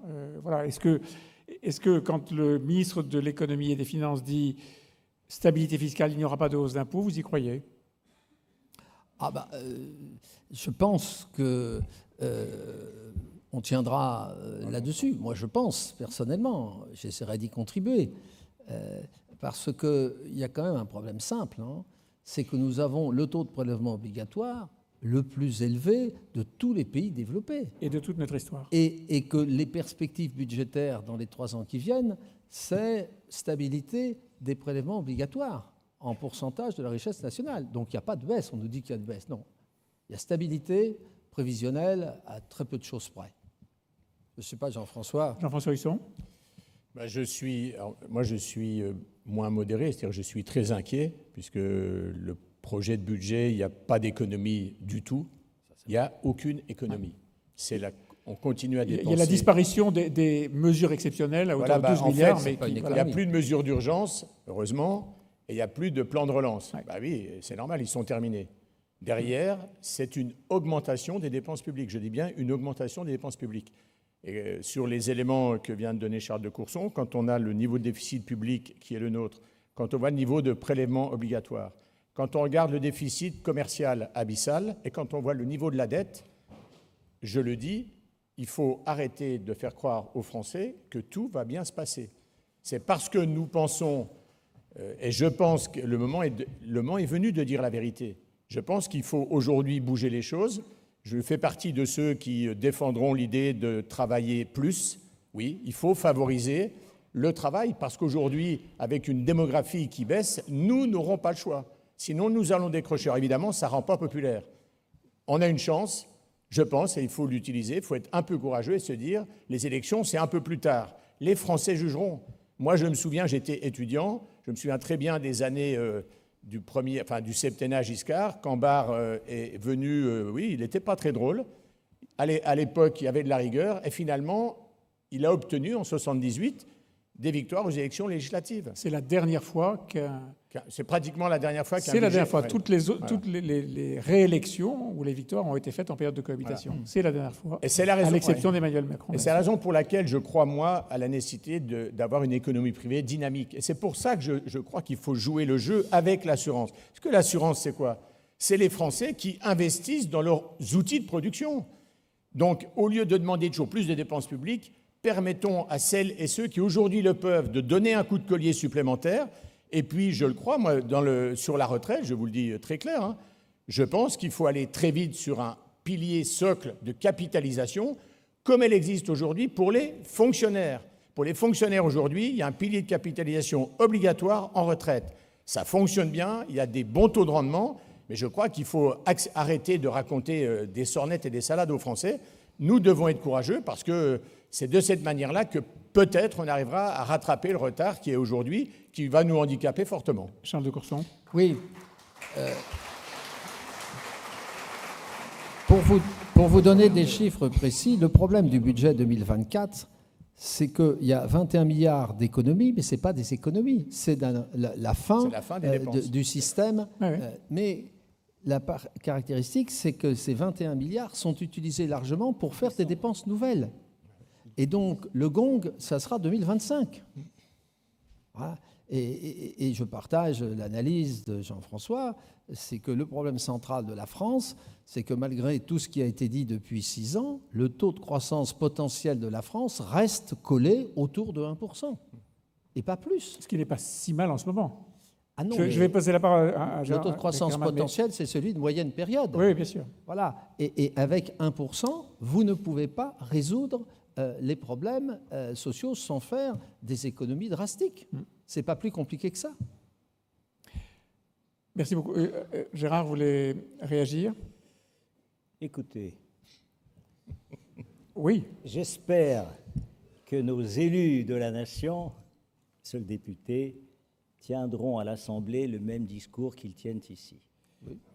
Et là, on vous encouragera, vous connaissant, j'en suis convaincu. C'est un rigoureux. C'est plus facile. Aussi, c'est sénateur. Donc, je suis plutôt satisfait et je suis ennuyé parce que je suis d'accord avec tout le monde. Je suis d'accord. Mais j'aimerais rajouter une Parfois, chose c'est pas désagréable, à propos de cette histoire de niche. Je prends la dépense fiscale. Il y a, je ne sais pas combien, 110, 120 niches qui doivent représenter... 420 niches qui doivent représenter à peu près... 90 milliards. 90 milliards. Voilà. La dépense fiscale concernant l'assurance vie serait de l'ordre d'un petit milliard d'euros. Je vais donc faire un calcul.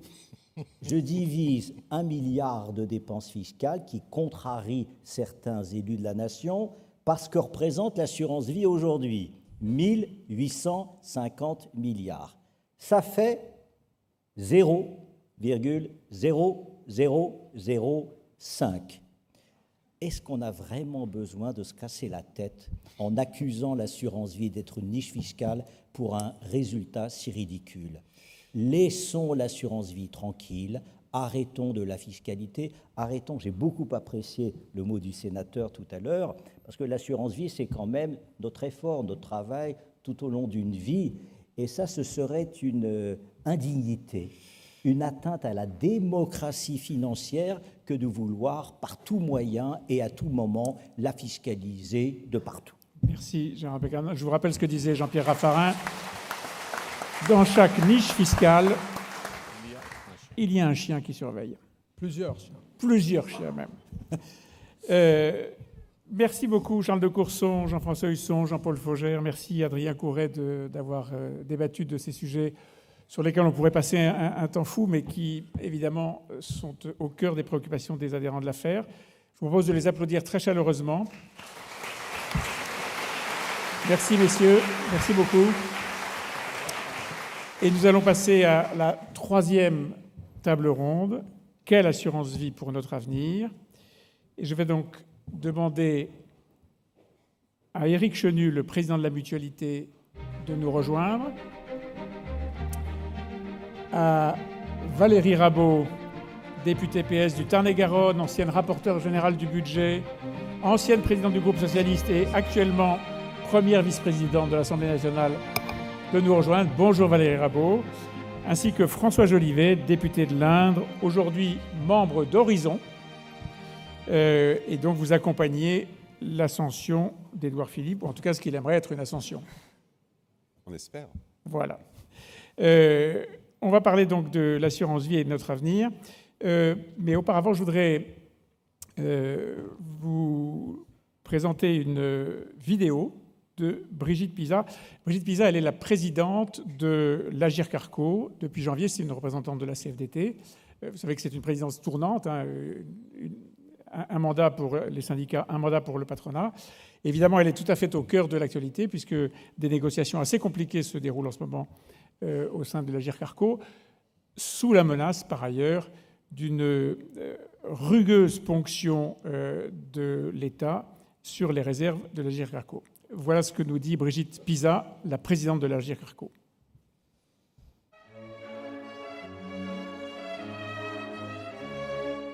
Je pense que la protection sociale est un bien commun dans notre pays parce qu'elle a été construite collectivement dans cet objectif-là. On parle de retraite, on parle de santé, on parle de prévoyance, on parle d'assurance chômage, on parle d'assurance tout court.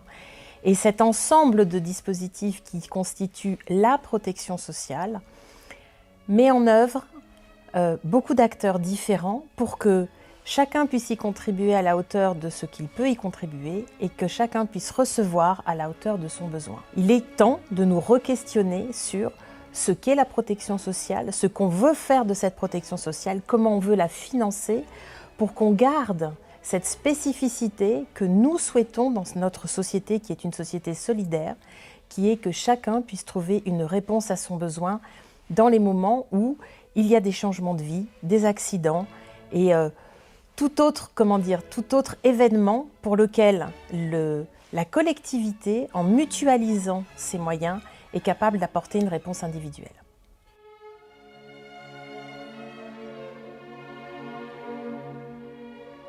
L'État a un vrai rôle de régulateur à jouer, mais l'État n'a pas à gérer l'épargne salariale des salariés du secteur privé, par exemple. En revanche, ce que l'État a fait avec la loi Pacte, en permettant de transporter tout au long de sa carrière, même si on change de société, son PR, son PERCO sur le dos, ça c'était absolument révolutionnaire et dans l'intérêt des personnes qui en bénéficient.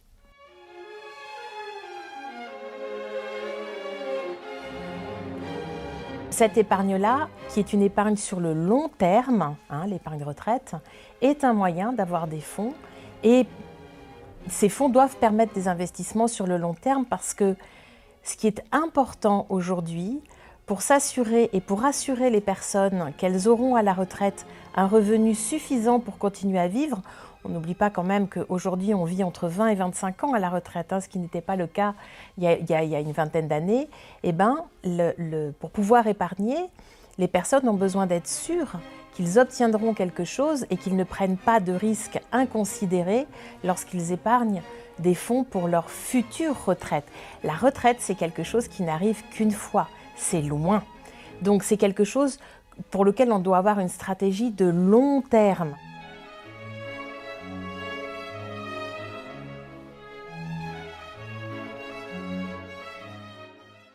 Merci Madame la Présidente de l'Agirc-Arrco. Je vais enchaîner tout de suite avec une question à Éric Chenu. Comment est-ce qu'on fait pour rapprocher les Français avec l'épargne retraite ? Bonjour à tous. Merci à Gérard Beckerman pour cette invitation. Ce qu'il faut déjà regarder, c'est qu'on a quand même dans notre pays un niveau d'épargne qui est plutôt bon, 17% du revenu disponible brut, donc c'est quand même quelque chose d'assez significatif. Par contre, en matière d'épargne retraite, là, il y a des vraies inégalités, des vraies inéquités. Et c'est d'autant plus important, je vais aller dans le même sens que ce que vient de dire Brigitte, c'est qu'au regard des projections du corps, on sait que le revenu disponible des retraités, d'ici à 2040, va baisser de 10 points. Aujourd'hui, il est de 102% en 2019 par rapport à la moyenne de la rémunération des salariés des actifs. En 2040, on sera à 94%. En 2060-2070, on sera plutôt sur des tendances à 75-80%. Donc si on ne fait pas de l'éducation populaire citoyenne en matière d'épargne retraite, on aura des personnes au moment de leur retraite qui ne pourront plus mener leur projet de vie comme elles le souhaitent, ne pourront pas faire face aux besoins qui seront les leurs, qui ne seront peut-être pas tous solvabilisés, que ce soit en termes de santé, que ce soit en termes de dépendance, etc., ou tout simplement de volonté de soutien familiaux, etc. Donc il y a un enjeu. Il y a un enjeu considérable. Nous, au niveau de la mutualité, on porte une proposition depuis les présidentielles de 2022, c'est que, si on regarde, c'est que les mécanismes aujourd'hui sont inéquitables en fonction de tous les citoyens. Les 5 déciles, les 5 premiers déciles, comme ils ne payent pas d'impôt sur le revenu, ne bénéficient pas des mêmes avantages fiscaux. Et donc on demande est-ce qu'il y a un crédit d'impôt pour faciliter cela. Et puis, bien évidemment aussi, est-ce qu'il y a un accompagnement en termes de citoyenneté sociale sur comment on prépare le mieux possible sa vie tout au long de la vie, l'épargne faisant partie des éléments indispensables pour une protection sociale globale. L'assurance vie telle qu'elle existe aujourd'hui, pour vous, c'est une valeur mutualiste ? C'est une valeur profondément mutualiste. C'est pas d'aujourd'hui. Il faut se souvenir de ce que c'est la mutualité. La mutualité, c'est avant tout mettre en commun des moyens pour s'extraire de l'aléa, éviter un accident de la vie, un pépin de santé. Et dès l'origine, au XIXe siècle, les mutualistes étaient sur les grands risques, l'incapacité, la prévoyance, le décès. Léopold Mabillot, président de la Mutualité française en 1904, ouvrait le congrès de Nantes en appelant les sociétés de secours mutualistes à aller sur le champ de la retraite paysanne, de la retraite ouvrière, pour justement être dans cette perspective d'accompagner la vie tout au long de la vie jusqu'au bout de la vie. Donc, vous voyez, c'est pas d'aujourd'hui. On est sur ces sujets-là. C'est un sujet sur lequel on est en pleine cohérence. Ouais. Et l'épargne retraite, au même titre que nos couvertures mutualistes en santé, nos couvertures mutualistes en prévoyance ou en dépendance, font partie des couvertures globales des personnes et des familles. L'affaire est la première association, sous la loi de 1901, première association d'épargnants. Est-ce que c'est un atout pour une association d'être souscriptrice de contrats d'assurance vie, ou pour vous c'est indifférent ?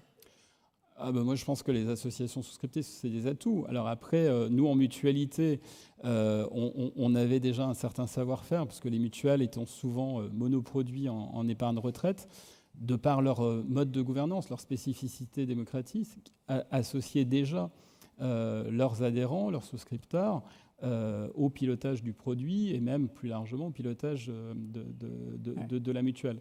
Donc le fait que, par la loi Pacte, on ait étendu cela dans les associations souscriptrices, ça va évidemment dans le bon sens. Ça participe de la démocratie sur ces sujets-là, ça participe d'une meilleure compréhension des enjeux, de la transparence nécessaire, qui est gage de confiance. Et sur les sujets de protection sociale, qui plus est, quand on est sur des sujets de long terme, il est absolument nécessaire de tout mettre en œuvre pour que la confiance soit au rendez-vous.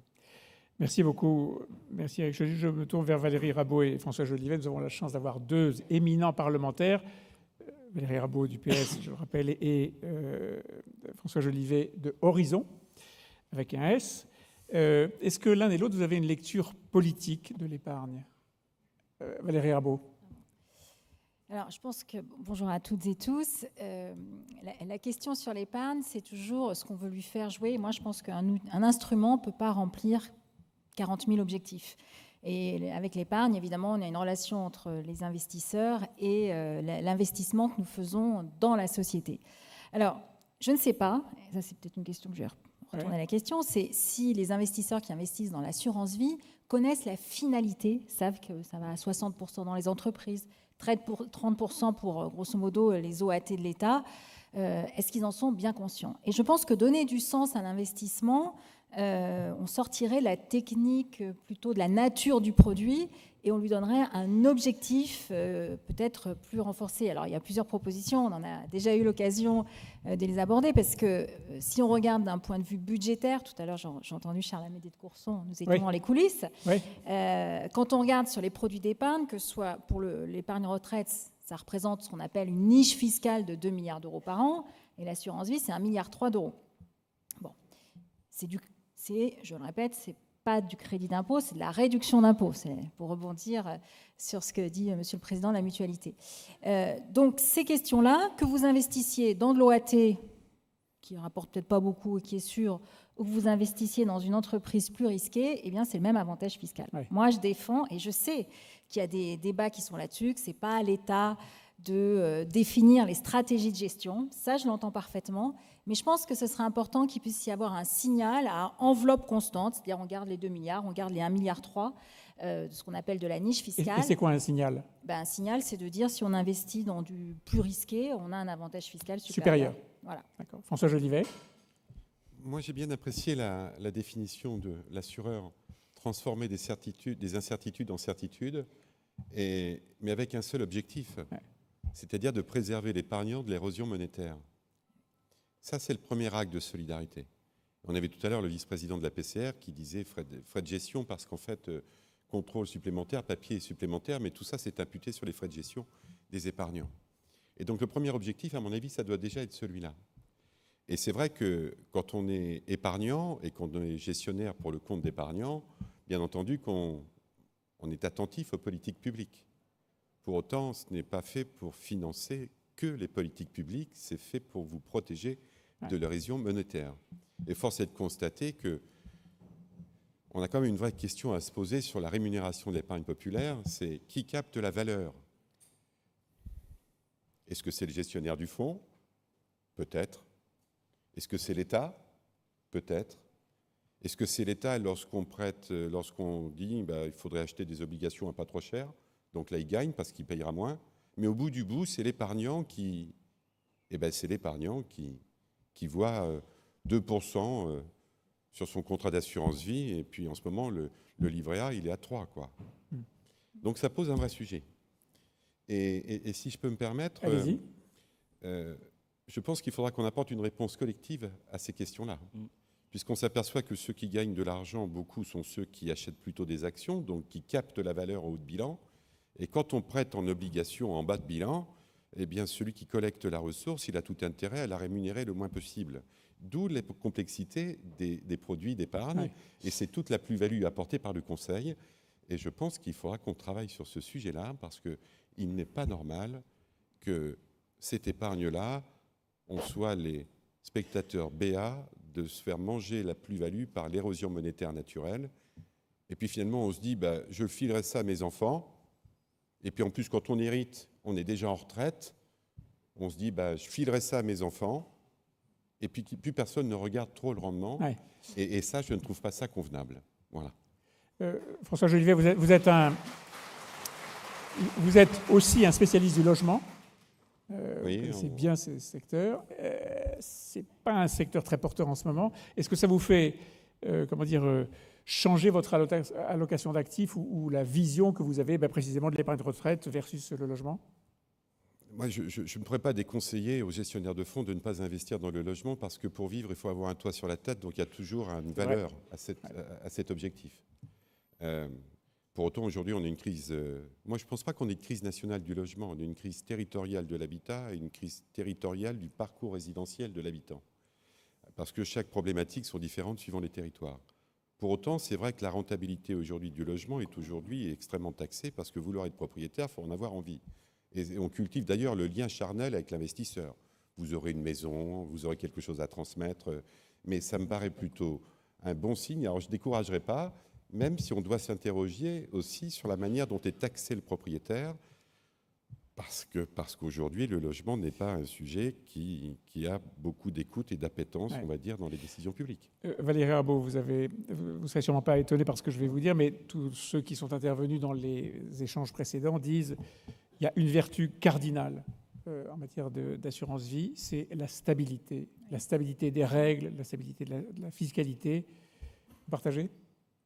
Moi, je partage. Alors, je pense que dans une démocratie, que tous les 5 ans, il puisse y avoir éventuellement un changement si les Français le décident, ça doit être respecté, mais pas tous les ans. C'est-à-dire qu'on donne au moins un cap, ça je l'ai toujours défendu, une visibilité, qu'on ne fasse pas un changement de fiscalité tous les ans. Donc, sur 5 ans, ça me paraît correct. Et en tout cas, ça me paraît démocratique. Oui, vous pouvez siffler, mais quand les Français votent, ils ont le droit de décider ce qu'ils veulent pour le pays, et c'est la démocratie qui s'exprime. Et donc, que tous les 5 ans, il puisse y avoir éventuellement, s'il y a des décisions qui sont prises, qu'il n'y ait pas un blocage pendant 10 ans, mais tous les 5 ans, ça me paraît correct. Mais qu'en revanche, les gouvernements s'engagent pendant 5 ans à ne pas changer les règles. Voilà. Donc une stabilité avec ses dérivés, si j'ose dire. Une stabilité dans un espace démocratique qu'est la France. Oui. Et c'est aussi l'intérêt de ces assises de l'affaire de mettre en conversation et en concurrence, même en débat, des opinions différentes. Oui. On On a très peu de temps, Gérard Beckermann, je vous en prie. Mais pour moi, c'est une stabilité dans l'instabilité. J'entends ça comme cela. Par contre, il faut, comme le code de... Non. Je suis très attaché à ce qu'a dit Valérie Rabault et le président de la mutualité, Éric Chenu, que je connais bien, et je suis très fier et très heureux de sa présence. On s'est revus récemment à Vichy. Merci beaucoup. C'est fondamental. Mais attendez, on peut changer, améliorer le code de la route. Mais il faudra toujours s'arrêter au rouge. Il ne faudra jamais franchir de ligne blanche. Et c'est pareil avec l'épargne. Si l'on veut que nous avancions, je veux bien qu'il y ait une modification, qu'il y ait une stabilisation des règles, mais que ça ne nous empêche pas d'avancer, comme pour conduire. Merci beaucoup. C'est pour ça que j'ai bien pris la précaution de vous dire au départ que moi, j'étais pour le maintien des 1,3 milliard de ce que représente la niche fiscale de l'assurance vie aujourd'hui. Oui. Mais ça s'appelle comme ça.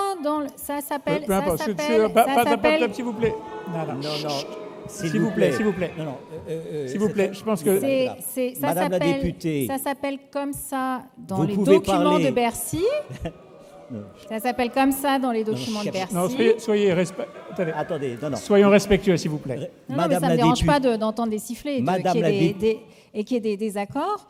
Moi, j'utilise le vocabulaire des finances publiques. Ce n'est peut-être pas le vôtre, mais c'est celui qui existe. Et si vous souhaitez le changer, vous aurez Bruno Le Maire juste après nous et vous pourrez lui demander de changer ce vocabulaire-là s'il le souhaite. Madame la députée, j'ai entendu la notion de niche, j'ai entendu la notion de chien tout à l'heure. Soyez assurés que le bon berger va protéger l'épargne. Alors, merci beaucoup. Merci à Éric Chenu. Merci François Jolivet. Merci Valérie Rabault pour la franchise de vos propos à tous. Voilà. Je vous propose de passer à la dernière séquence de nos assises. Merci beaucoup d'être venu essayer de faire partager vos convictions. Gérard Beckermann, la question des inégalités, on l'a vu il y a un instant, peut-être on peut raccompagner M. Chenu, semble cristalliser bien des échanges, comme on vient de le voir à l'instant. Vous, dans ce débat, vous êtes droit dans vos bottes. Non, j'ai beaucoup écouté. Je respecte la position de Valérie Rabault. Elle est intéressante. Elle doit faire avancer les choses. Il faut que nous travaillions ensemble pour une épargne qui soit libre et que nous profitions du fruit de nos efforts. Et quelle était votre question ?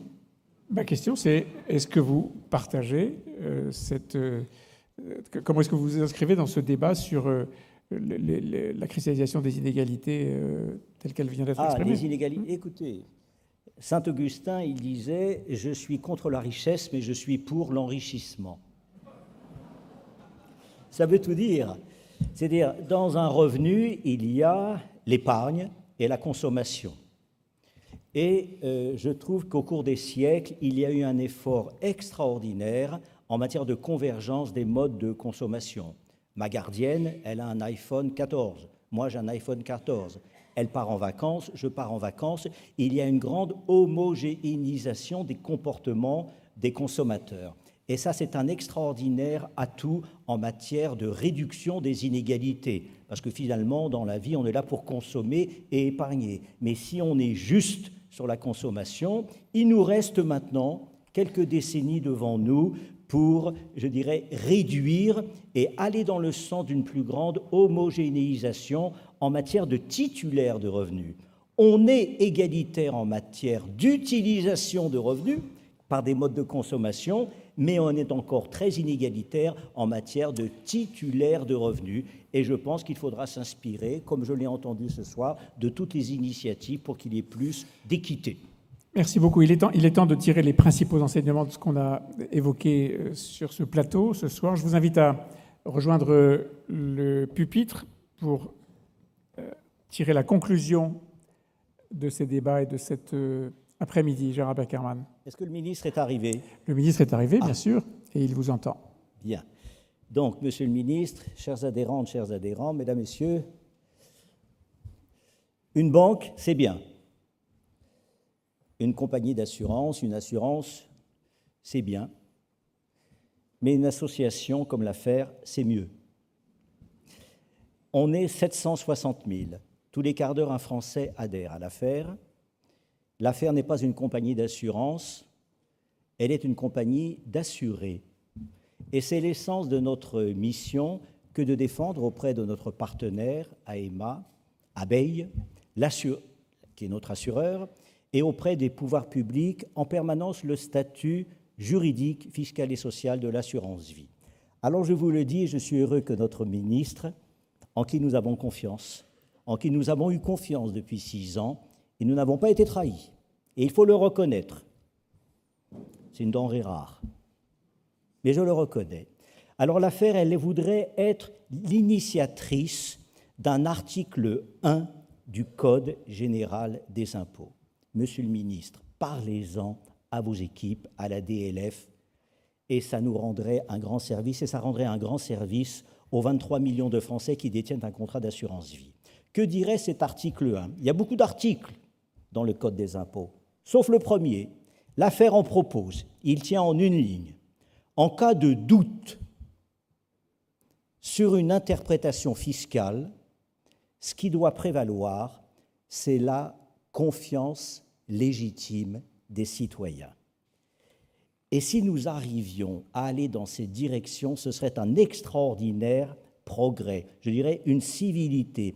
Et c'est à cette condition que l'assurance vie pourra jouer encore mieux son rôle. J'ai été très ému par les propos que tenait Éric Cheneux de la mutualité tout à l'heure, et qui ont été repris d'une manière un peu plus politique par Valérie Rabault, que je respecte. Mais si nous arrivons à prouver à nos élus de la République que l'assurance vie, elle a une grande mission, les jeunes, l'emploi, la transition écologique, le développement durable, le financement des entreprises, eh bien nous serons en position plus à l'aise, de force, pour éviter des taxations, des mesures fiscales qui déstabilisent ce statut de l'assurance vie. Alors je le dis sans embâche, nous sommes confiants. Le contexte économique et surtout financier est difficile. Nous, économistes, nous le connaissons depuis bien longtemps. Nous allons nous en sortir. Les taux ne vont pas rester indéfiniment élevés. Eh bien, nous avons, avec notre partenaire, trouvé des bonnes solutions pour nous protéger du risque de liquidité, de la hausse des taux, pour pouvoir annoncer, et j'en profite que notre partenaire est ici présent, de bonnes performances à l'avenir pour le Fonds général. Et nous avons de grands projets. Alors je le dis à Monsieur le ministre, continuez comme vous l'avez fait ces dernières années. Je sais que ça a été très difficile de composer avec une majorité à l'Assemblée qui parfois a eu des initiatives un peu excessives. Je pense notamment au dernier rapport qui a été publié, qui contient des mesures pathétiques et funestes, je le dis, funestes, sur la fiscalité, notamment le 3e barème d'imposition dans le cas des capitaux d'essai qui le ferait passer de 31,25% à je ne sais plus combien, 43 ou 45%, mais parti comme on est, pourquoi pas 50, 60 ou 70 ? Notre conviction, c'est que l'épargne, elle appartient aux épargnants, que nous avons une grande mission à jouer pour que l'assurance vie soit, je dirais, notre partenaire de la vie pour faire face à tous les aléas, la santé, l'éducation, et pour, en même temps, que l'assurance vie ait un rôle civique. Qu'elle ait un rôle civique, qu'elle continue à financer la dette publique domestique, qu'elle continue à financer nos PME, les grandes entreprises et les grands défis que sont la transition, le développement durable et la croissance. Merci infiniment de votre attention et nous allons aller dans cette direction.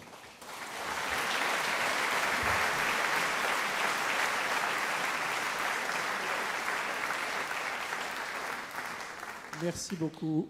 Merci Gérard Beckermann. Je vais vous demander à tous d'accueillir chaleureusement Bruno Le Maire, le ministre de l'Économie et des Finances.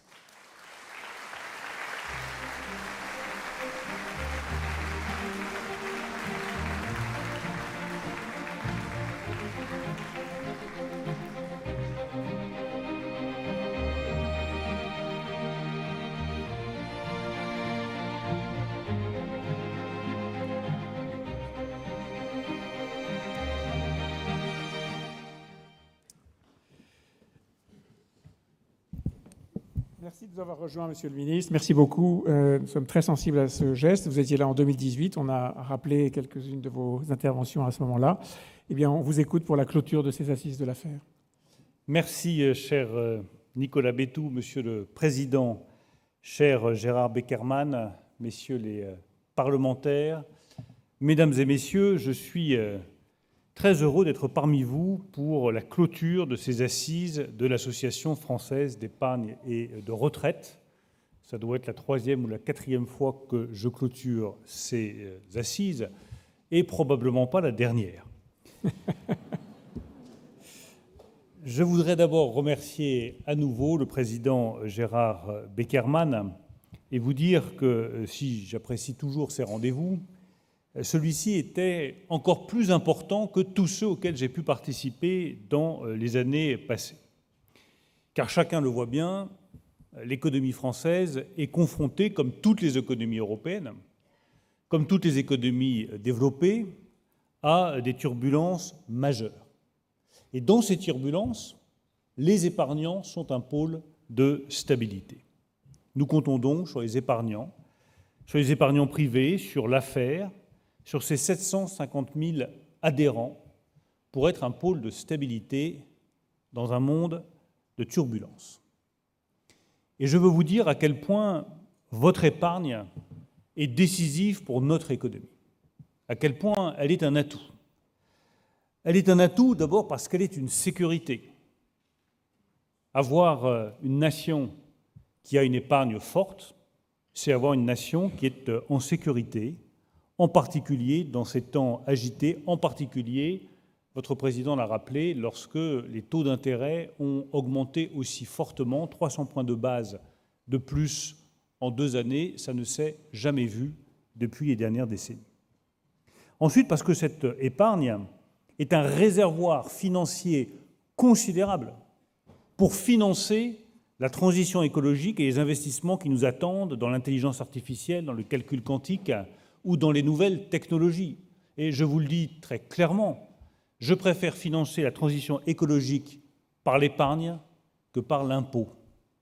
Je préfère me reposer sur le fruit du travail des Français et l'investissement de l'épargne dans la transition écologique, dans les nouvelles technologies, plutôt que de mettre en place je ne sais quel ISF vert qui finira inéluctablement, comme toujours en France, par une imposition générale des classes moyennes pour financer la transition écologique. La transition écologique ne doit pas être financée par l'impôt, elle doit être financée par l'investissement privé et par l'épargne. Et quand on a un taux d'imposition qui est aussi élevé que celui que nous avons en France, il n'y a qu'une seule voie juste, qu'une seule voie efficace, c'est celle que nous tiendrons avec le président de la République, poursuivre la baisse des impôts sur les ménages comme sur les entreprises. Et je suis venu ici vous rappeler quelle est notre stratégie économique et redire à quel point je défendrai cette stratégie économique, je la mettrai en œuvre et nos compatriotes, comme depuis maintenant plus de 6 ans, peuvent compter sur notre détermination avec le président de la République et avec la Première ministre à maintenir une stratégie économique qui a donné des résultats. Une stratégie qui repose sur l'entrepreneuriat, qui repose sur la baisse des impôts et sur la valorisation du travail, nous a permis de créer 2 millions d'emplois en France en l'espace de 6 ans, d'éloigner le spectre du chômage, qui était une source d'anxiété majeure pour nos compatriotes, de réindustrialiser le pays, d'ouvrir 300 usines, de créer 100 000 emplois industriels et de devenir la nation la plus attractive pour les investissements étrangers en Europe. On ne change pas une stratégie qui gagne, on ne change pas une stratégie économique qui fonctionne. Nous maintiendrons donc cette politique dans les années qui viennent avec stabilité et avec fermeté. Cette stratégie économique, elle repose aussi sur un calendrier qui obéit à des logiques différentes. Il y a une première urgence, c'est l'inflation. L'inflation appelle des protections pour nos compatriotes, car chacun voit bien que ça pénalise les plus modestes d'entre nous, que tous ceux qui ont des niveaux de revenus très élevés, en particulier parmi les retraités, qui vont faire leurs courses aujourd'hui et qui se disent qu'ils n'arrivent plus à remplir leur caddie, qu'ils doivent se restreindre se limiter, il est juste, il est légitime, il est nécessaire que nous apportions des protections face à cette inflation. C'est le premier pilier de notre stratégie. Nous maintenons donc un certain nombre de protections, la plus claire d'entre elles étant le maintien de l'indexation des retraites sur l'inflation. Nous allons augmenter toutes les retraites de 5,2% pour protéger les retraités contre les effets de l'inflation. Et nous avons fait de même, puisque Gérard Beckerman parlait des impôts, c'est une décision qui paraît technique, mais qui est en réalité très politique. Nous avons décidé d'indexer le barème de l'impôt sur le revenu sur l'inflation. Qu'est-ce que ça veut dire? Ça veut dire que toutes celles et tous ceux en France qui ont eu des augmentations de salaire inférieures à l'inflation paieront moins d'impôts l'année prochaine. Et ça veut dire que toutes celles et tous ceux qui auraient pu être soumis au barème de l'impôt sur le revenu ne le seront pas. Stabilité totale grâce à cette indexation. Ça, c'est pour l'urgence immédiate. Protéger contre les effets de l'inflation, en particulier sur les plus modestes d'entre nous. Le deuxième volet de cette stratégie, c'est l'investissement dans notre économie. Et j'y reviendrai, c'est là que votre épargne est précieuse, parce qu'elle doit nous permettre de financer la décarbonation, elle doit nous permettre de financer les nouvelles technologies, l'intelligence artificielle. Nous avons manqué dans les années 90 la révolution numérique, moyennant quoi 30 années plus tard, sur vos portables, que vous avez tous ici, je le constate, l'amabilité de ne pas consulter pendant mon discours, dont je vous suis reconnaissant, vous n'avez que des applications américaines, que des opérateurs américains. Google, Amazon, Facebook, Microsoft, ils sont tous américains. Pourquoi? Parce que nous avons manqué une révolution dans les années 90. Il y a 30 ans plus tard, une deuxième révolution, celle de l'intelligence artificielle, celle de ChatGPT, qui, je vous le rassure, n'a pas écrit mon discours, il est dans ma tête, il n'est pas sur mon portable. À nous de nous saisir de cette technologie, d'investir pour avoir un ChatGPT européen, une intelligence artificielle européenne et des algorithmes européens, plutôt que de remettre notre destin et nos cerveaux dans les mains des États-Unis d'Amérique. Ce sont nos amis, ce sont nos alliés et ce sont nos partenaires, mais quitte à prononcer une lapalissade, les Américains ne sont pas les Européens ne sont pas les Américains. Autant avoir notre propre intelligence artificielle, nos propres technologies, plutôt que de dépendre de nos alliés. C'est le deuxième pilier de notre stratégie.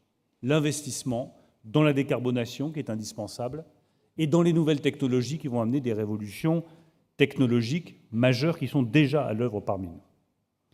Le troisième volet n'est pas le plus populaire. C'est un volet sur lequel il m'arrive, comme ministre des Finances, de me sentir un peu seul, même si je sais qu'au moins Nicolas Bétou et Gérard Beckerman, ici, partagent mon ambition, celle des endettements de la France. Notre pays a un niveau de dette qui est trop élevé.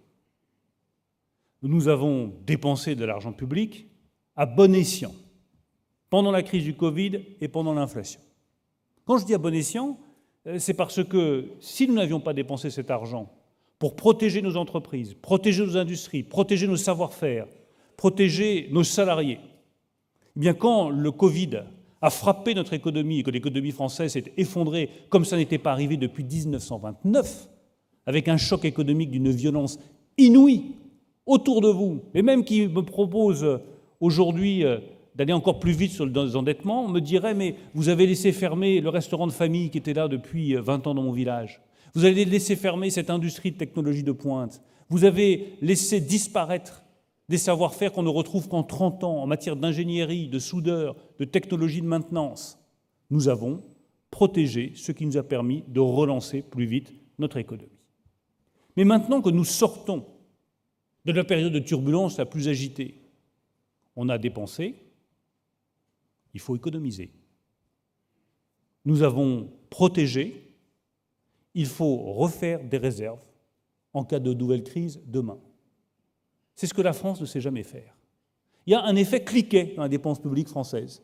On dépense, on atteint un niveau de dépense et on n'en bouge plus. Eh bien, je veux conjurer cette malédiction française qui veut que lorsqu'il y a un retour à la normale, tout revient à la normale, sauf les comptes publics. Je propose que cette fois-ci, même les comptes publics reviennent à la normale et que nous accélérions le désendettement de la nation française. C'est une question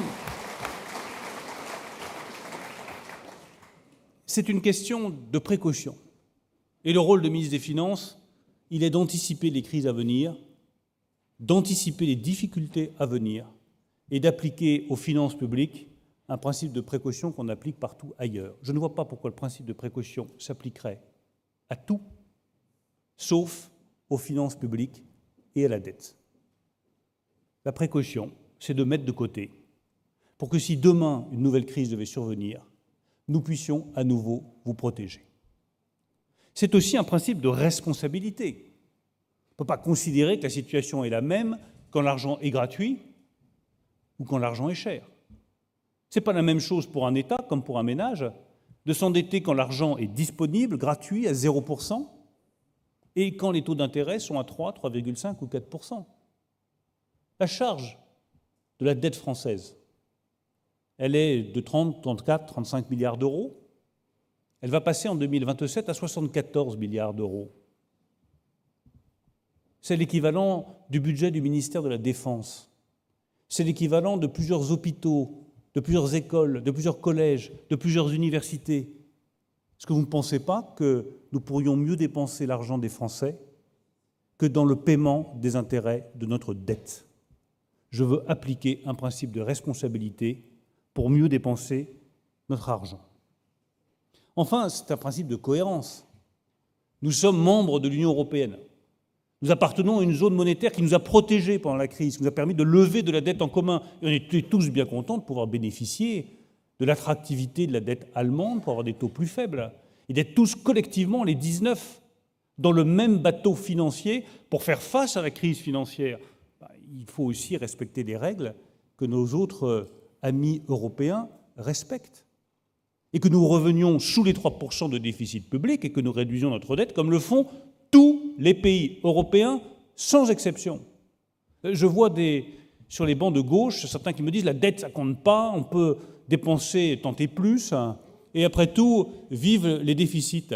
Mais je suis bien obligé de constater que dans tous les pays socialistes européens, dirigés par des gouvernements socialistes, Espagne, Portugal, Allemagne, nous revenons sous les 3% de déficit et nous rétablissons les comptes publics. Nous ferons donc la même chose par principe de précaution, par principe de responsabilité et par souci de cohérence européenne sur la dette française. Je serai intraitable sur ce sujet. Et pour paraphraser Churchill, qui avait l'habitude de dire qu'il valait mieux prendre le changement par la main avant qu'il ne vous prenne à la gorge, nous voulons prendre la dette par la main avant que la dette ne nous prenne à la gorge. À côté de cette stratégie économique, il faut une stratégie fiscale. Stratégie fiscale, elle est simple, poursuivre la baisse de la pression fiscale dans un pays qui a la pression fiscale la plus élevée de tous les pays de l'OCDE. Nous le ferons sur les ménages en 2025, nous le ferons sur les entreprises en continuant à baisser les impôts de production qui pénalisent notre industrie, empêchent nos industriels de se développer, alors même que l'industrie, c'est de la prospérité, c'est des emplois, et c'est des emplois qualifiés et bien rémunérés. Nous poursuivrons donc cette stratégie de baisse des impôts dans les années à venir. Mais nous aurons aussi une stratégie pour l'épargne, cher Gérard Beckerman. Et merci d'avoir salué la constance de notre politique sur le sujet. Je rappelle que nous avons, étape par étape, révolutionné la fiscalité de l'épargne dans notre pays. Et que nous comptons bien, avec le président de la République, poursuivre dans la même direction. Première étape, nous avons supprimé l'ISF, ce qui n'était pas une mince affaire, même si nous étions le dernier pays en Europe à avoir un prélèvement de ce type. Nous avons instauré le prélèvement forfaitaire unique à 30%.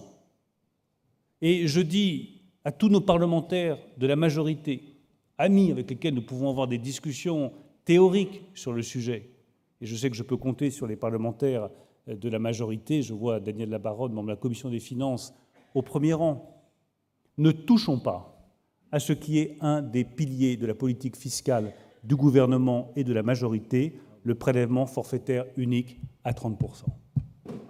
C'est un taux qui est raisonnable, C'est un taux qui est comparable à ce qui est pratiqué dans les pays européens. C'est un taux qui valorise l'épargne de nos compatriotes. Ne revenons pas sur ces piliers de la stabilité fiscale française. La deuxième étape a consisté à moderniser l'offre de produits d'épargne. D'abord, moderniser les règles de fonctionnement du plan d'épargne en action, en rendant plus transparents et plus comparables les frais et les performances de l'assurance vie. Deuxième décision, à mes yeux absolument majeure, la décision que nous avons prise avec la loi Pacte en créant le plan d'épargne retraite. 1 an de travail, 1 an de discussion, de négociation pour créer ce produit qui simplifie tous les produits d'épargne qui existaient jusqu'auparavant pour avoir un seul plan d'épargne retraite. Notre objectif, je le rappelle, pendant la présentation de la loi Pacte, c'était d'avoir 3 millions de Français disposant d'un plan d'épargne retraite d'ici fin 2022. Nous sommes aujourd'hui le 3 octobre 2023.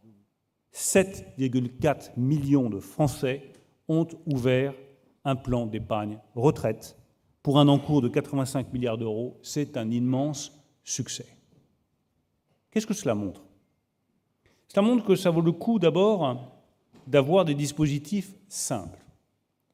Dieu sait que nous nous sommes battus, avec d'ailleurs le soutien de Gérard, le soutien des associations d'épargnants, pour avoir des dispositifs fiscaux les plus simples possibles et les plus avantageux possibles à la sortie, en laissant aux épargnants la liberté de choix entre disposer d'un capital ou, au contraire, avoir une rente. Moi, je crois à la liberté des épargnants. Je crois à la justesse de leur choix. Et je pense que leur laisser la liberté de décider par eux-mêmes ce qu'ils veulent faire avec un accompagnement fiscal approprié, c'est la meilleure façon de faire marcher un produit d'épargne. La preuve, cela fonctionne et vous avez été plus du double de ce qui avait été prévu à souscrire ce produit. Deuxième élément, il n'y a rien de mieux pour financer l'économie. Les plans d'épargne retraite, c'est de l'épargne à long terme. Donc c'est de l'épargne qui va financer l'économie française.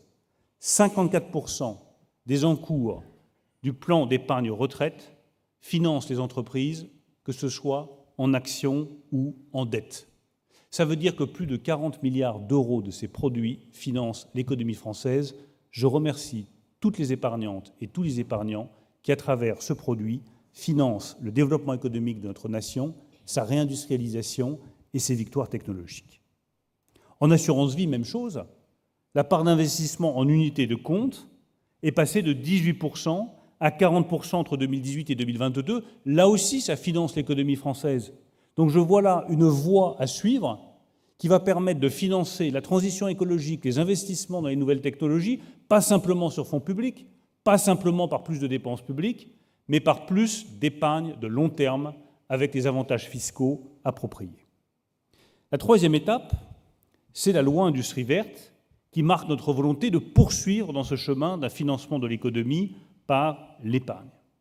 Cette loi, vous le savez, va simplifier les procédures, changer la fiscalité, améliorer la formation, faciliter le financement de nos nouveaux projets, avec 2 mesures principales qui vous concernent très directement. La première, c'est le développement du placement en capital investissement dans le plan d'épargne retraite et l'assurance vie, dont l'encours cumulé dépasse les 2 000 milliards d'euros. Ce développement du placement en capital investissement dans le plan d'épargne retraite et dans l'assurance vie sera décisif pour augmenter encore le financement des entreprises et les infrastructures de la transition écologique. Deuxième décision dont je vous demande de vous saisir, parce que beaucoup d'entre vous ici ont des enfants ou des petits-enfants, et ils cherchent parfois des produits financiers sur lesquels placer de l'épargne pour leurs enfants afin qu'ils disposent d'un capital de départ à la retraite. Vous avez un nouveau produit dont je vous demande d'en faire un succès aussi important que le plan d'épargne retraite. C'est le plan d'épargne Avenir Climat qui est bâti rigoureusement sur le modèle du plan d'épargne retraite. Ce plan d'épargne Avenir Climat, il est ouvert à tous ceux qui, à leur naissance et jusqu'à leurs 18 ans, dont les parents veulent mettre de l'argent de côté pour qu'ils puissent le libérer à leur majorité. Nous prévions bien sûr que s'il y a un accident de la vie, cette épargne pourrait être débloquée avant les 18 ans, mais l'idée, c'est bien de la bloquer pour les 18 ans de la personne qui va disposer de ce plan. Il doit favoriser l'insertion dans la vie adulte de nos jeunes, financer les investissements dans l'économie décarbonée de demain et constituer une réserve de précaution pour tous les jeunes, pour tous les parents, pour tous les grands-parents qui y souscrivent. Comme j'ai voulu que ça marche, j'ai voulu la fiscalité la plus attractive, 0 impôt, 0 cotisation, on ne fait pas mieux. 0 impôt, 0 cotisation. Développez ces plans d'épargne avenir climat, ouvrez-en le plus grand nombre, faites-en un succès aussi spectaculaire que le plan d'épargne retraite. Je suis convaincu que cela permettra de protéger vos enfants et de financer le développement économique de notre nation. Je compte donc sur vous pour que le succès soit au rendez-vous dans les semaines, les mois et les années qui viennent. Un tout dernier mot un peu plus personnel quand on reprend l'ensemble de ces produits d'épargne, et pour ne pas vous retenir trop longtemps, on voit bien qu'il y a derrière 2 principes absolument clés. Le premier, c'est celui de la solidarité entre les générations. Tous ces produits manifestent une volonté de solidarité financière entre les générations. Ouvrir un plan avenir climat pour son petit-fils ou pour son fils, ou pour sa petite-fille ou sa fille, c'est tout simplement faire preuve de solidarité entre des générations qui sont aujourd'hui à la retraite et des enfants et des petits-enfants qui démarrent dans un monde qui crée, je le sais, beaucoup d'anxiété et beaucoup d'incertitude. C'est leur donner de la sécurité à un moment où il y a tant de craintes et tant d'inquiétudes. Et c'est la responsabilité du ministre des Finances de donner de la sécurité et de la sérénité dans un monde d'inquiétude. La deuxième chose, c'est que l'épargne, c'est toujours un pari sur l'avenir. Et l'avenir de notre pays est un bel avenir. Dans tous ces discours que j'entends matin, midi et soir, quand vous allumez votre radio, votre télévision, vos chaînes d'infos en continu, vous avez l'impression que le ciel va vous tomber sur la tête à tout instant. Moi, je regarde autour et je vois ce dont est capable notre pays. Je vois que nous venons d'avoir le prix Nobel de physique. Je vois que nous sommes capables, en l'espace de 4 ans, de recréer une nouvelle filière industrielle à partir de rien. On avait fait Airbus, à partir de quasiment rien. Nous créons une filière de batteries électriques en 4 ans et nous devenons des premiers producteurs de batteries électriques en Europe. Et on réindustrialise une région entière qui était complètement sinistrée, qui était la région du Dunkerquois, et on crée des emplois, et on crée des postes d'ouvriers, et on crée des postes d'ingénieurs, et nous aurons probablement demain des batteries qui seront technologiquement plus avancées que les batteries de la Chine.